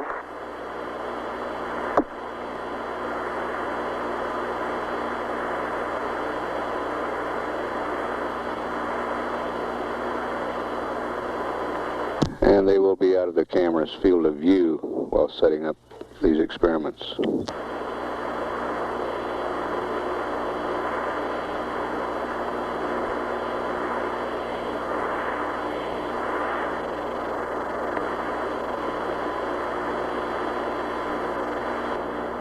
The boulders look like basalt, and they have probably 2% white minerals in them, white crystals. And the thing that I reported as vesicular before, I don't believe I believe that anymore. I think it's small craters. They look like little impact craters where BB shot has hit the surface.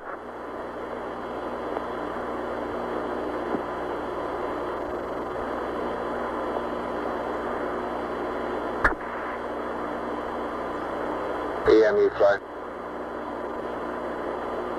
Bad flight? How you doing? Okay, it looks like we recovered a little bit. We've got about 15 minutes, and for the extension be on the 240. Consumable wise. How you counting the 240? Where'd you start? The clock up. Are you on the clock up front? Roger. That's the one that was started when he when Buzz hacked his watch. Depressurize the cabin, Roger. We just keep slipping the activities back and projecting our profiles. And the current rate right now is around 15 minutes beyond 240. Okay, and you're going with that clock up there? That's firm.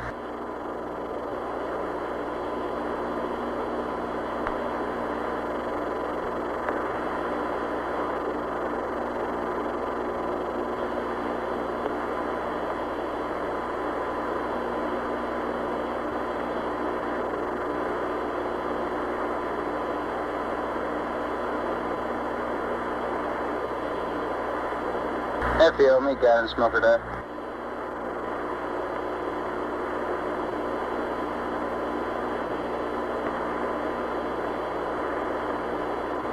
Hi, Houston, I have the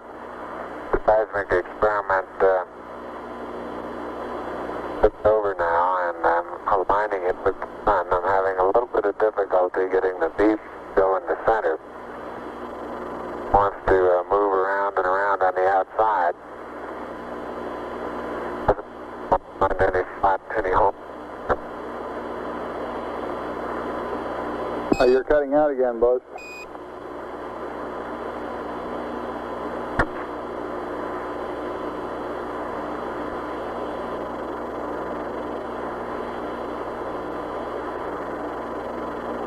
Roger, I say I'm not having too much success in leveling the PSE experiment.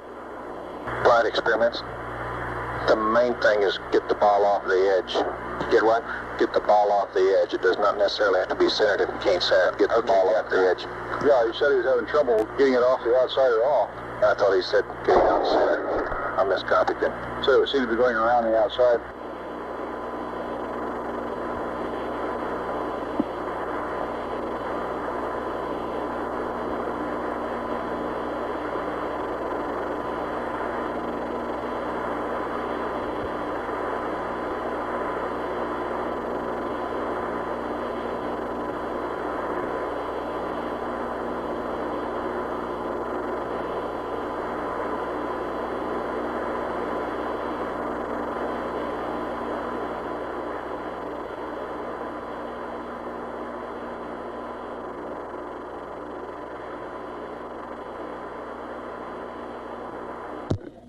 The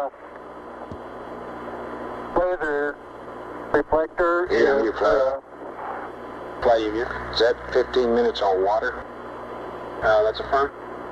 installed and the bubble level. That was based on the last update we had. The We're still alignment waiting to appears to be good. Roger. Neil, this is Houston. Roger out. Hey, you want to take a look at this BB, see what you make out of it?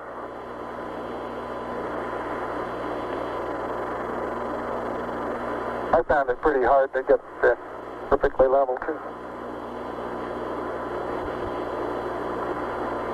That baby likes the outside. It won't go on the inside. Flight experiments. I think I drowned him out. I think he just said it stays on the outside. The cup is convex now instead of concave. I think you're right. I believe it is. Houston, I don't think there's any hope of using this leveling device to come up with an accurate level. It looks to me as though the cup here that the BB is in is now convex instead of concave, over.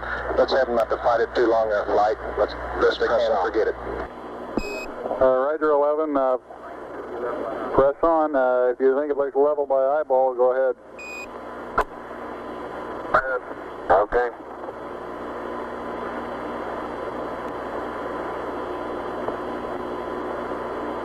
Surgeon from flight. The bubble they're Flight, they discussing look okay to is you?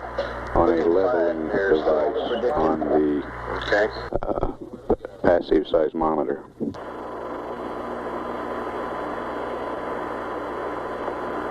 Our rates are still down at a comfortable level.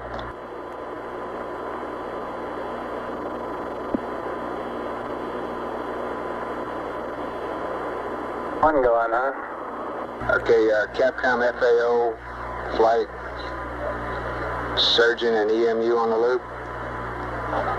Okay, it looks like we can stand about another 15 minutes based on water. Surgeon says they're doing okay. There you go. Seems to me we ought to tell them that we're good for an extra 15 minutes and we'll give Buzz a mark at -10 when to start in. Okay? We agree? That's fine. Flight EMU, go. The number looks a little better than I hear. Houston, 15 should I? facing the PSE, the right Surgeon, you hand agree? solar array deployed automatically. The left hand had to manually. And FAO along, probably away from that 10-minute mark, based on that. Hey, we have 208 plus 15, 223. And all parts of the solar array are Okay, we're going to take a little more off that because we'll have two wrong. Buzz, this is Houston. I understand you did successfully deploy both solar arrays, over. Roger, affirmative. Capcom flight. Red flight for Neil, based on consumables and And there isn't any way of telling whether that's lined up. We can give him another 15 minutes and still give a minus 10-minute mark for Buzz to start termination, if he concurs. Okay, is Neil ahead or behind Buzz on consumables? I think Neil's ahead. Is that right, EMU? Flight EMU? Neil's using less, right? Neil appears to be That's plenty. firm. LMU is the one that's down. Okay, go ahead, Capcom. Okay, for my information, would Buzz then be going in closer to nominal time? I don't follow you. We're going to give the total thing 15 minutes, and we'll still give Buzz a 10-minute minus 10 mark to start in based on that. All EVA 15 minutes? Yes, if he agrees.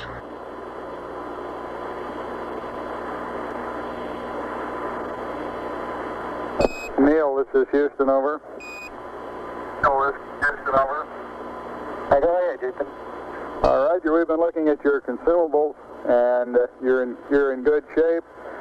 Subject to your concurrence, we'd like to extend the duration of the EVA 15 minutes from nominal. We will still give Buzz a hack at 10 minutes prior for heading in. Your current elapsed time is 2 plus 12, over. And that means Buzz would have to start back in at about... Okay, that sounds fine. Roger out. Flight experiments. While we're out there with the camera, we'd have time to get a picture of the bubble. Is he still there? Roger, he's still in the vicinity. I haven't seen him come back from the side of the TV yet. You can try it if he hadn't left it. 212 is the time expended on the PLSS. This is Houston. If you're still in the vicinity of the PSE, could you get a photograph of the ball level, over? I'll do that, Buzz. Right, we'll get a photograph of that. Houston, what time would you estimate we could allow for the documented sample, over? Stand by. FAO. Approximately 10 minutes. Pardon? Approximately 10. Approximately 10, Capcom. Capcom. Oh, Approximately 10. Say again, sir? Approximately 10 minutes. I believe the ball is right in the middle now. Wonderful. Take a picture before it moves. You only passed? He asked what would we estimate for the document, and we're estimating about 10 minutes. Neil, this is Houston. We're estimating about 10 minutes for the documented sampling, over. Econ flight, did you get your message to Capcom? Yes, flight, did. Okay. Say again? You got a message for Columbia? Roger. On battery charge? Flight network, we have good E7 data. Okay. Columbia, this is Houston, over. Yeah, this is Houston, over. Go ahead, Houston, Columbia. Roger, I'd like you to terminate charging battery Bravo at 111 plus 15, over.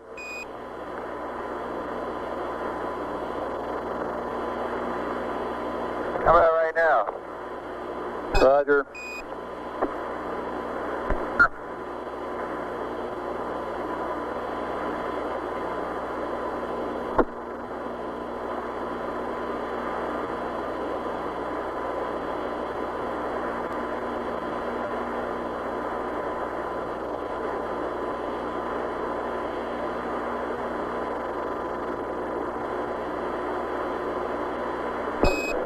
Buzz, this is Houston. You've got about 10 minutes left now prior to commencing your EVA termination activities, over. Termination activities, over.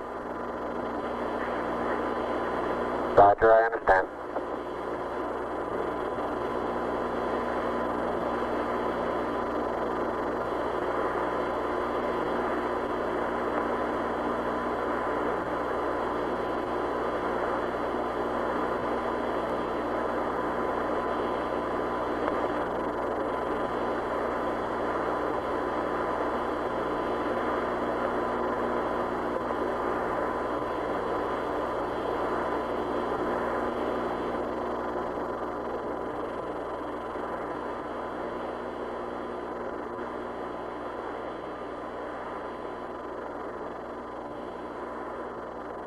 Flight experiments.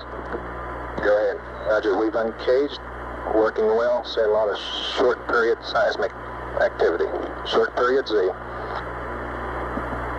want to pass it up? Yeah, you can tell them we're seeing some info on that. Tranquility Base, this is Houston. The passive seismic experiment has been uncaged, and we're observing short period oscillations in it. Over.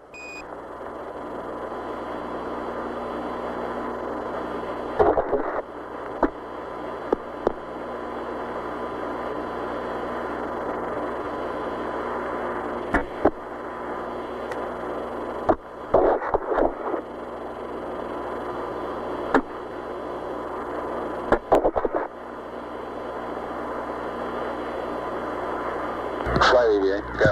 Neil 226 on the surface now, about an hour and 50 Okay, minutes. so we got to start him there now. He's got 9 minutes. Okay, we're supposed to give him 10 minutes prior to the bottom of the ladder, right? Yeah. Hey, we gave him a 10-minute. Great. Yeah, but he can utilize that 10 minutes as long as it's at the bottom of the ladder. Yeah, he understands that, right? Okay, yeah, sure.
Econ flight.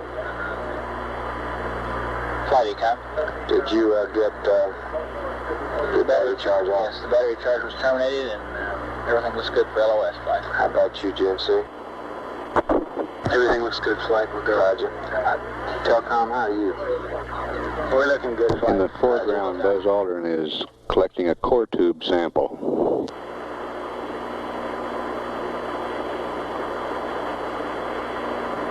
I hope you're watching how hard I have to hit this into the ground to the tune of about 5 inches, Houston. Roger.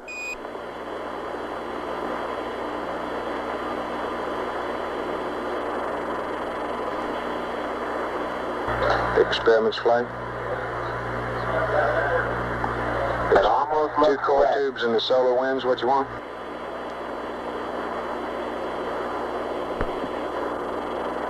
Experiments. Got it. Sample. Experiments. Give me an answer. 2 core tubes in the solar wind. Roger. Got it. Wait a minute. Yeah, cut the cable again.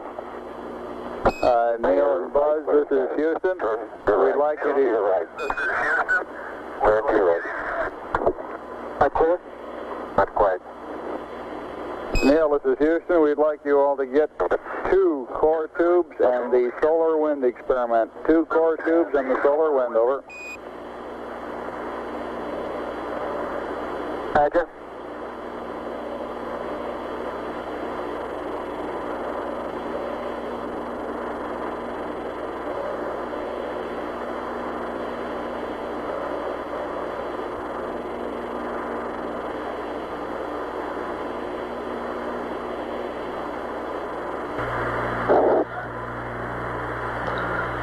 The core tubes provide material. I'm getting the next flight. Experiments.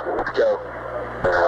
We have seen the core samples as he was taking those on the seismic data. If possible, sometime in the next couple minutes before he comes in, if he can get a little jump, which he was planning on doing at one time as he left the PSC, we'd like to have it. A jump. Roger. Let's let him get through with what he's trying to do.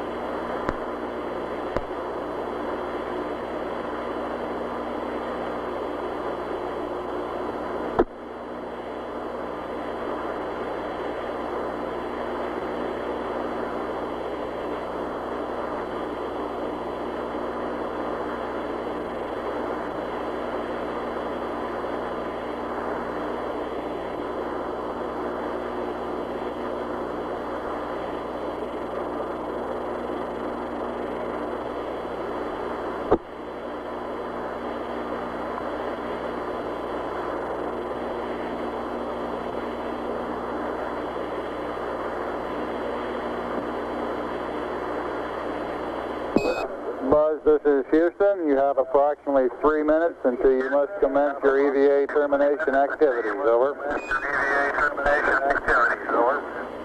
Roger, understand.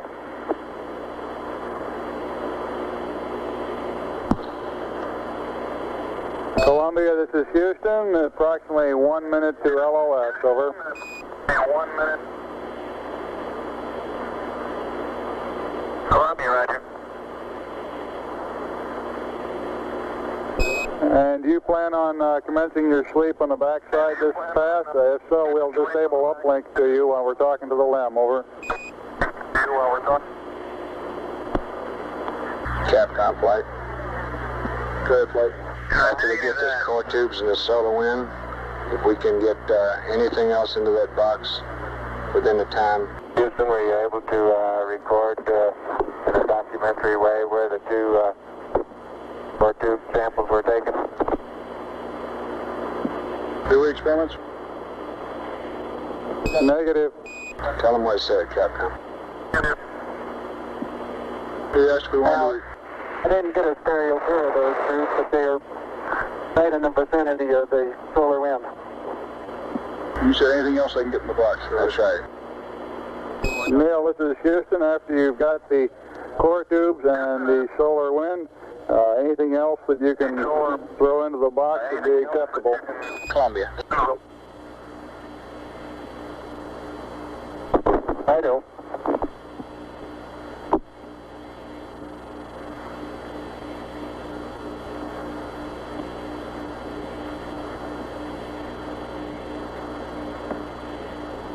Cap was right.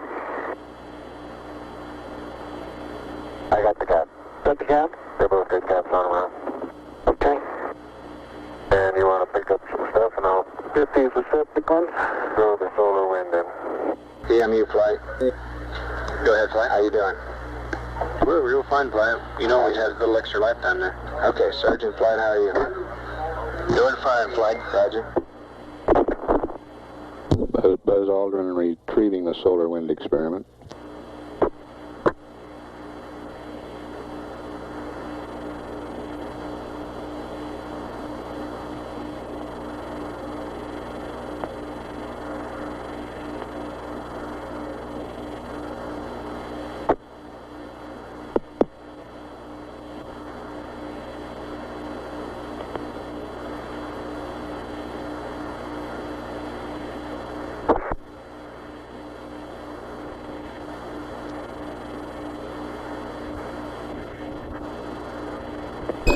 Buzz, this is Houston. It's about time for you to start your EVA closeout activities.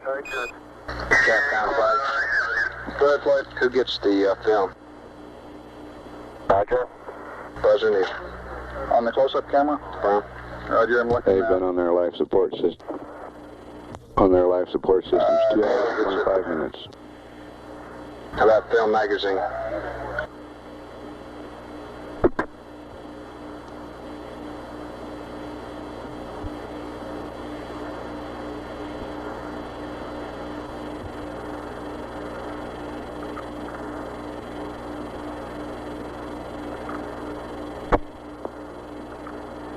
And Neil gets that too. So he gets the stereo cassette and the film magazine? Roger. Flight to ZVA, the LMP is supposed to help him get that cassette and put it in his pocket for him so he doesn't have to fumble with it trying to get it in his pocket. Okay, where's the LMP? I think the LMP's at the Mesa. Remind him of the close-up camera, Max. Affirm. Yeah. Neil and Buzz, this is Houston. I'd like to remind you of the close-up camera magazine before you start up the ladder, Buzz. Camera magazine before you start up the... Okay. Got that over with you, Neil? Now that close-up camera's underneath the Mesa, I'll have to pick it up with the tongue. And I'm picking up several pieces of really vesicular rock out here now.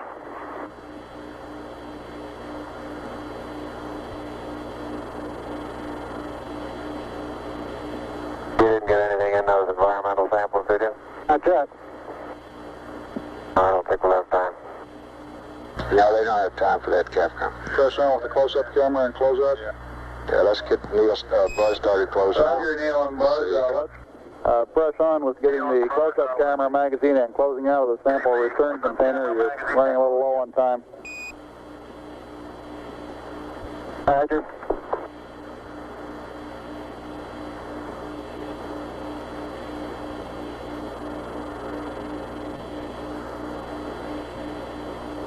We want to keep a good margin in those portable life support systems.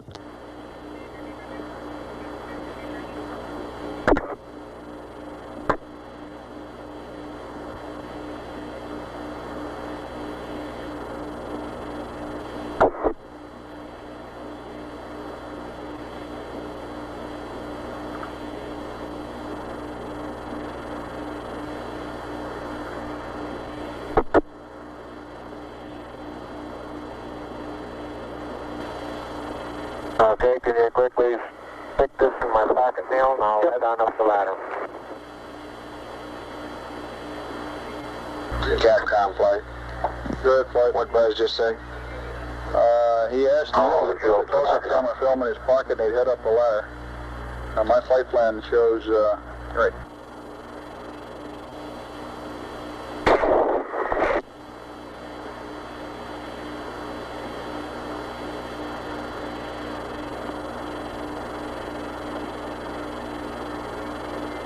Around there, fella.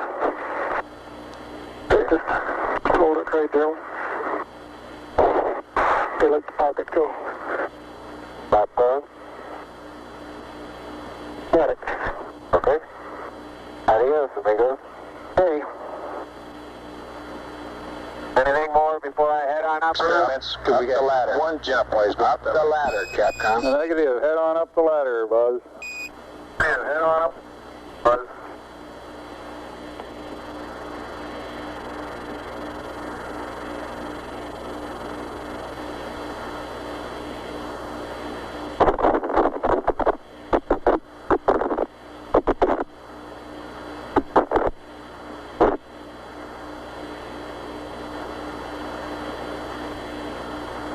That white dot right above the horizon on the right is a phosphorus spot from the TV converter in the Park station in Australia.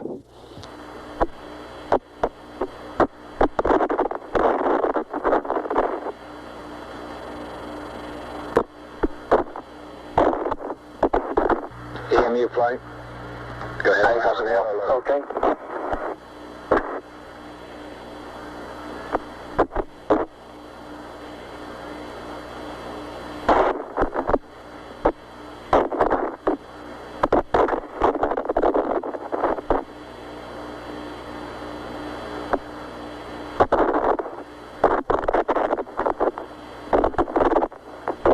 You got the solar wind rolled over there? Right, that's it right there. Okay.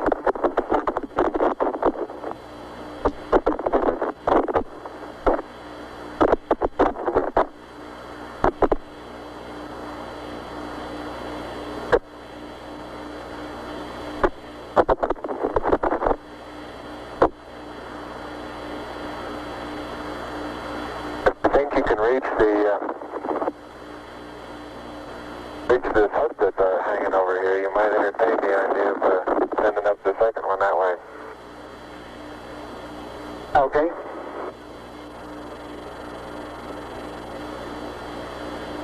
Get the film off of that. Oh well. Put that up now.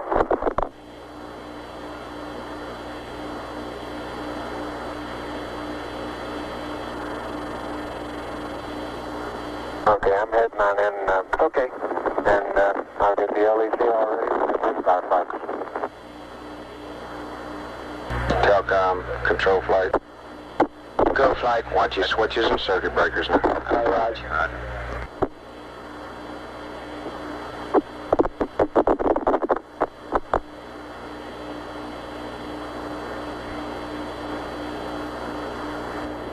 Neil's been on the surface a few minutes longer than 2 hours.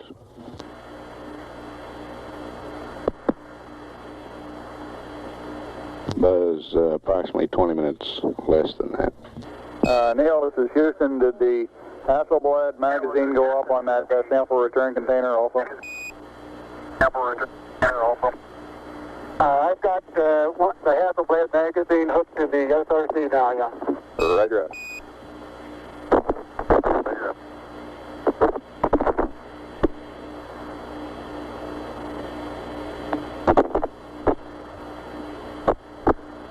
Flight, we're right on now, as EVA. Say again? We're right on the timeline with that plus 15.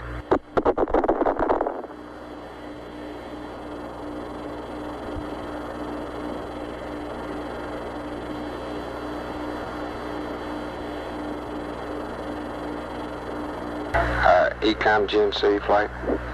Flight Ecom? Okay, well, Mike's on the backside now. Let's get everything in order. How you doing, Buzz? Configuration for sleep on the CSM.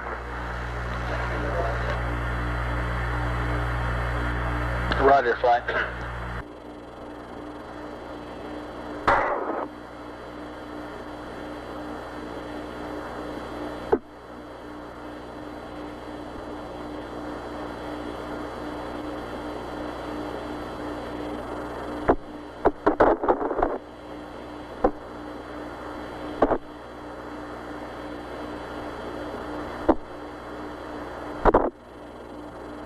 Ready to send up the LEC? Yeah, just about.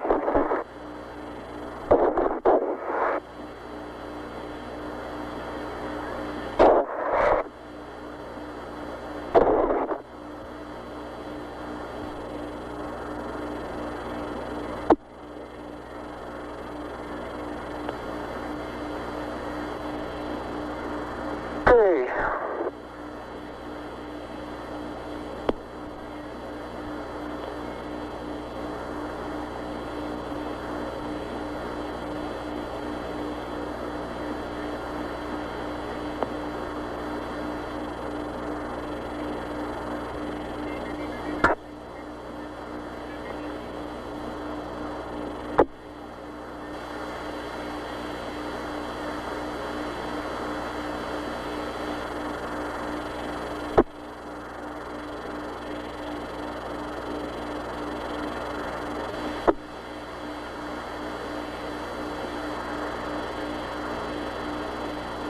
Okay, that's got it clear.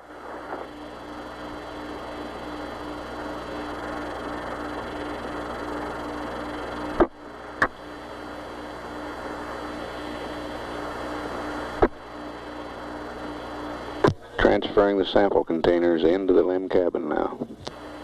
Uh-oh. Camera came off. I mean, the film pipe came off.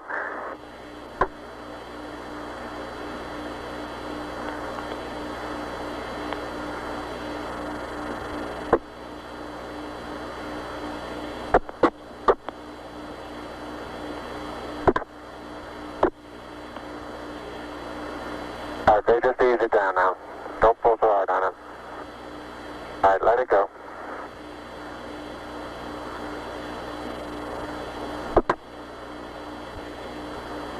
Flight surgeon. Go, surgeon. Okay, we feel like it's CDR. Oh, you're getting that. I've got to get this camera. Heart rate here for a sufficient period of time. We ought to ask him to slow down and rest. You want an EMU check? Okay, Yes, sir. that's one time. Let's get an EMU check on the commander. Neil, this is Houston. Request an EMU check over. Houston, EMU check over. Roger, got 3.8.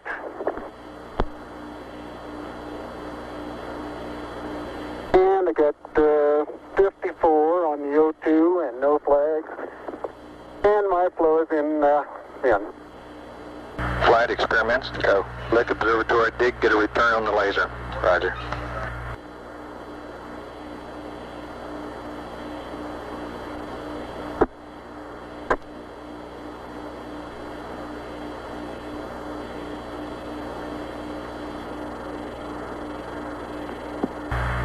You want to pass that one up, Flight? Negative.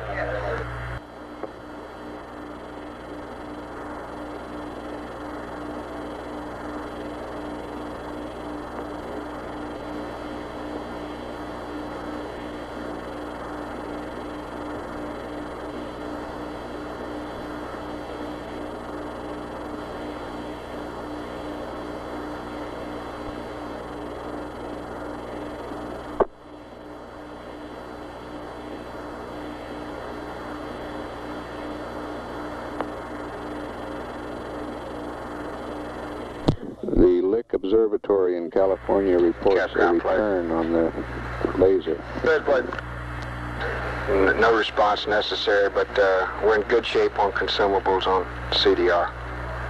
Roger, how about Buzz? Same story.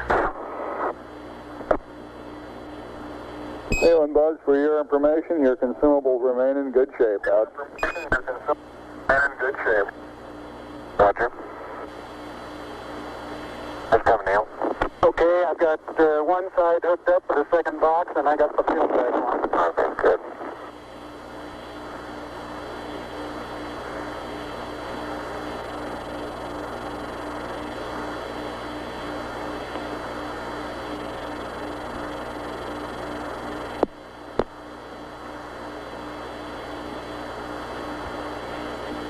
By that film from on the LEC is kind of falling all over me while I'm doing this.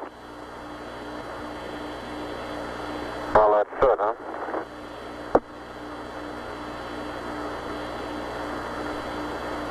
It looks like down here.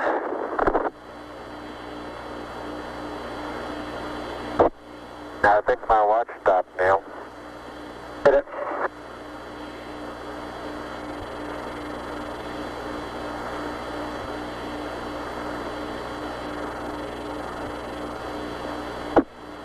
Flight EVA. Go. We haven't heard anything about Buzz doing anything about the sequence camera up in the spacecraft. I don't know whether it's worth mentioning or not, but it might be. He needs to put a new mag on and get some pictures of the LEC uppers. I don't know if he is or not. Okay, if you can just kind of hold it, but I think I can do the pulling. Okay. Stand by a minute. Let me move back.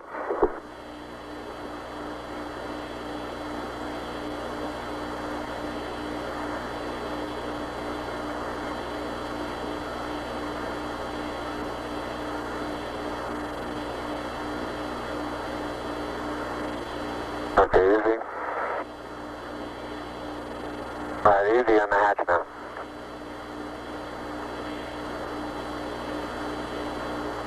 Okay, I'll get it the rest of the way. Flight surgeon, you I'll should give it to you to, say again? Oh, you should still continue to take it easy. Yeah, a little more. This is the hardest part. I know it.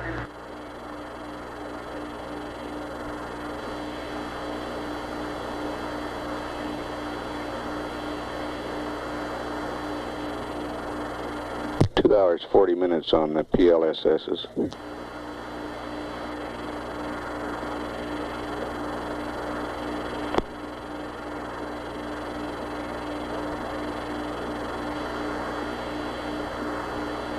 Those? Okay, it's unhooked. How about that package out of your sleeve? Is that? No. Okay, I'll get it when I get up there.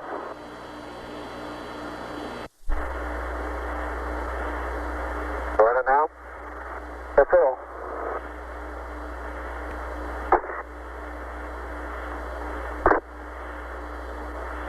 Okay? Okay.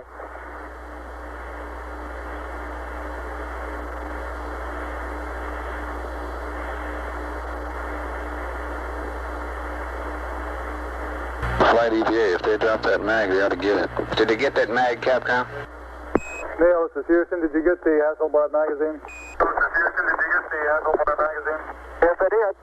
Thank And you. we got about, I'd say 20 pounds of carefully selected, if not documented, samples.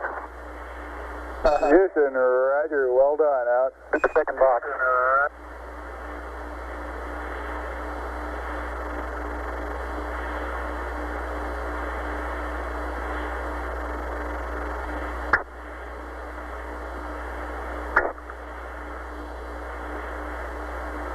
Unofficial time off the surface at 1:11:37:32. Now start arching your back. That's good. Plenty of room. All right, arch your back a little, your head's up again. Out, off, roll right just a little bit. Okay, now. And in good shape. Thank you. Telcom flight. I'm bumping now. Now you're clear. You're rubbing up against me a little bit. Okay. Turn right. That's right. Turn left. Telcom flight. Go flight. What's your channel, please? Channel 32. Now move your foot and I'll get the hatch.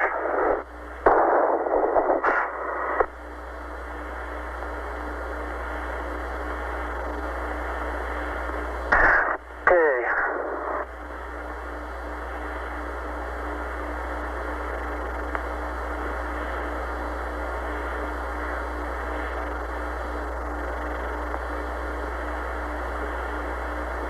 Okay, the hatch is closed and latched.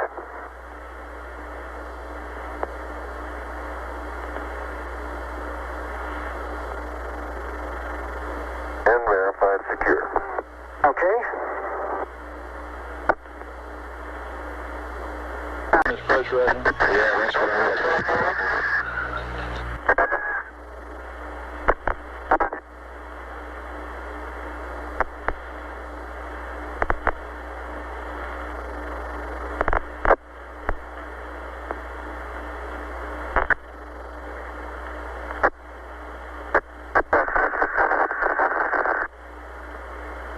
Repress open flight. Cabin coming up. Roger.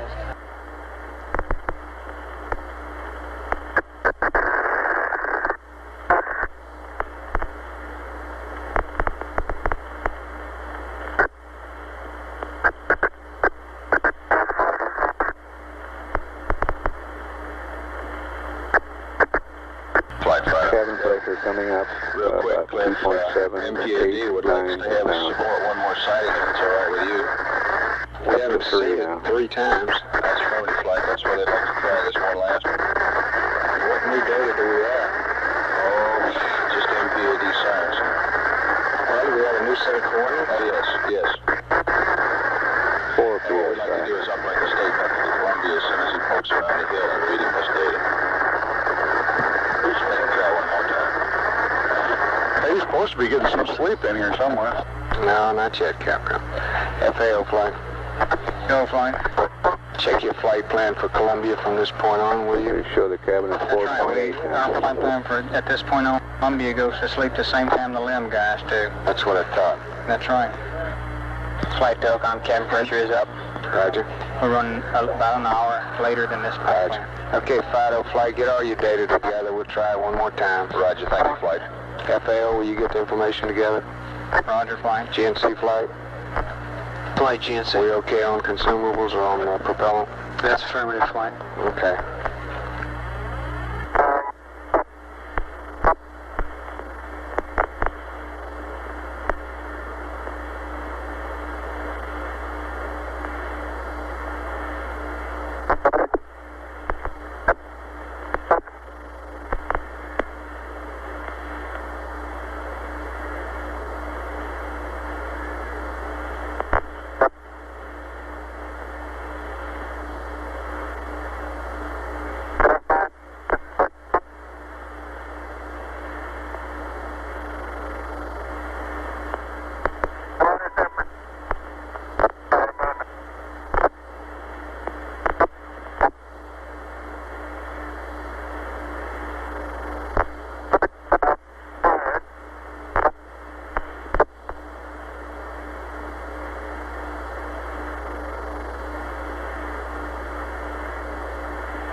LEM's systems look good.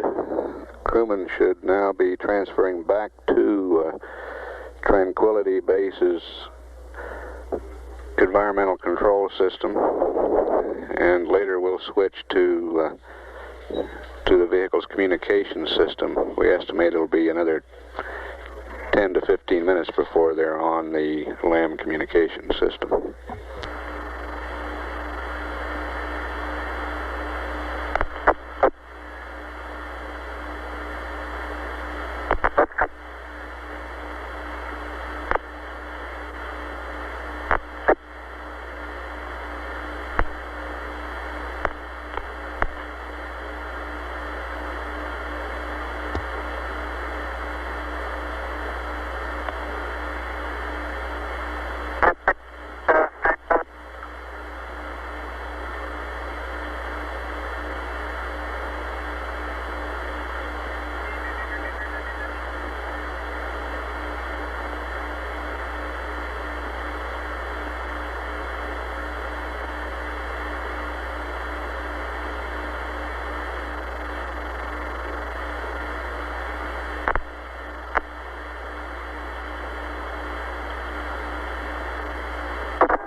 And a replica of the American flag on the lunar surface is now being erected here in the control center.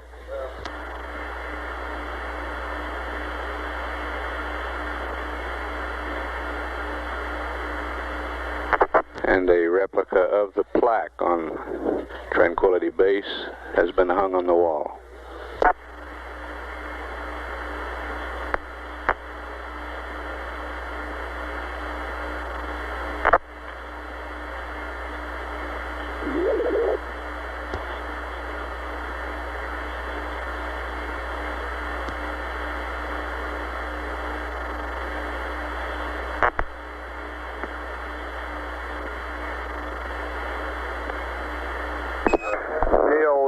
Houston. Neil, this is Houston. Radio check, over.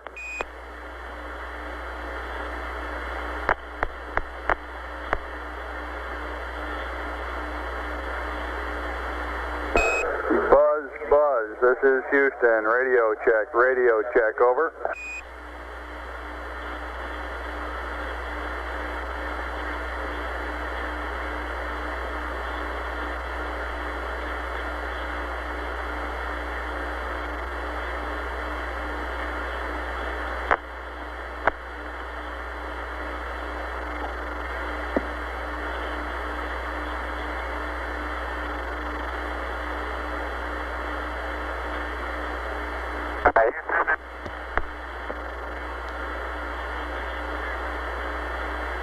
This is Houston.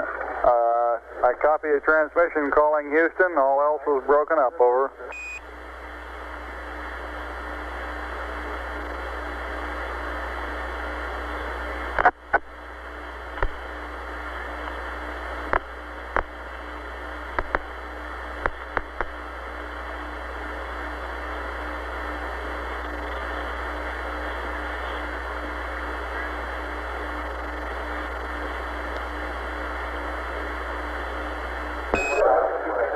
Neil, this is Houston. If you read, we suggest you unstow 1+ antenna so we can have communications, over.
Receive.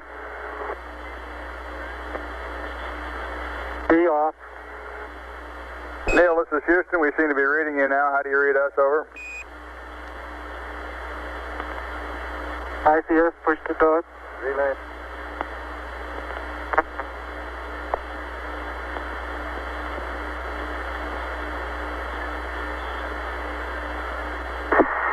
Houston, it's Tranquility. How do you read? Tranquility Base, this is Houston. Loud and clear. How us? Loud and clear. We're in the process of switching over to LEMCOM here. Roger.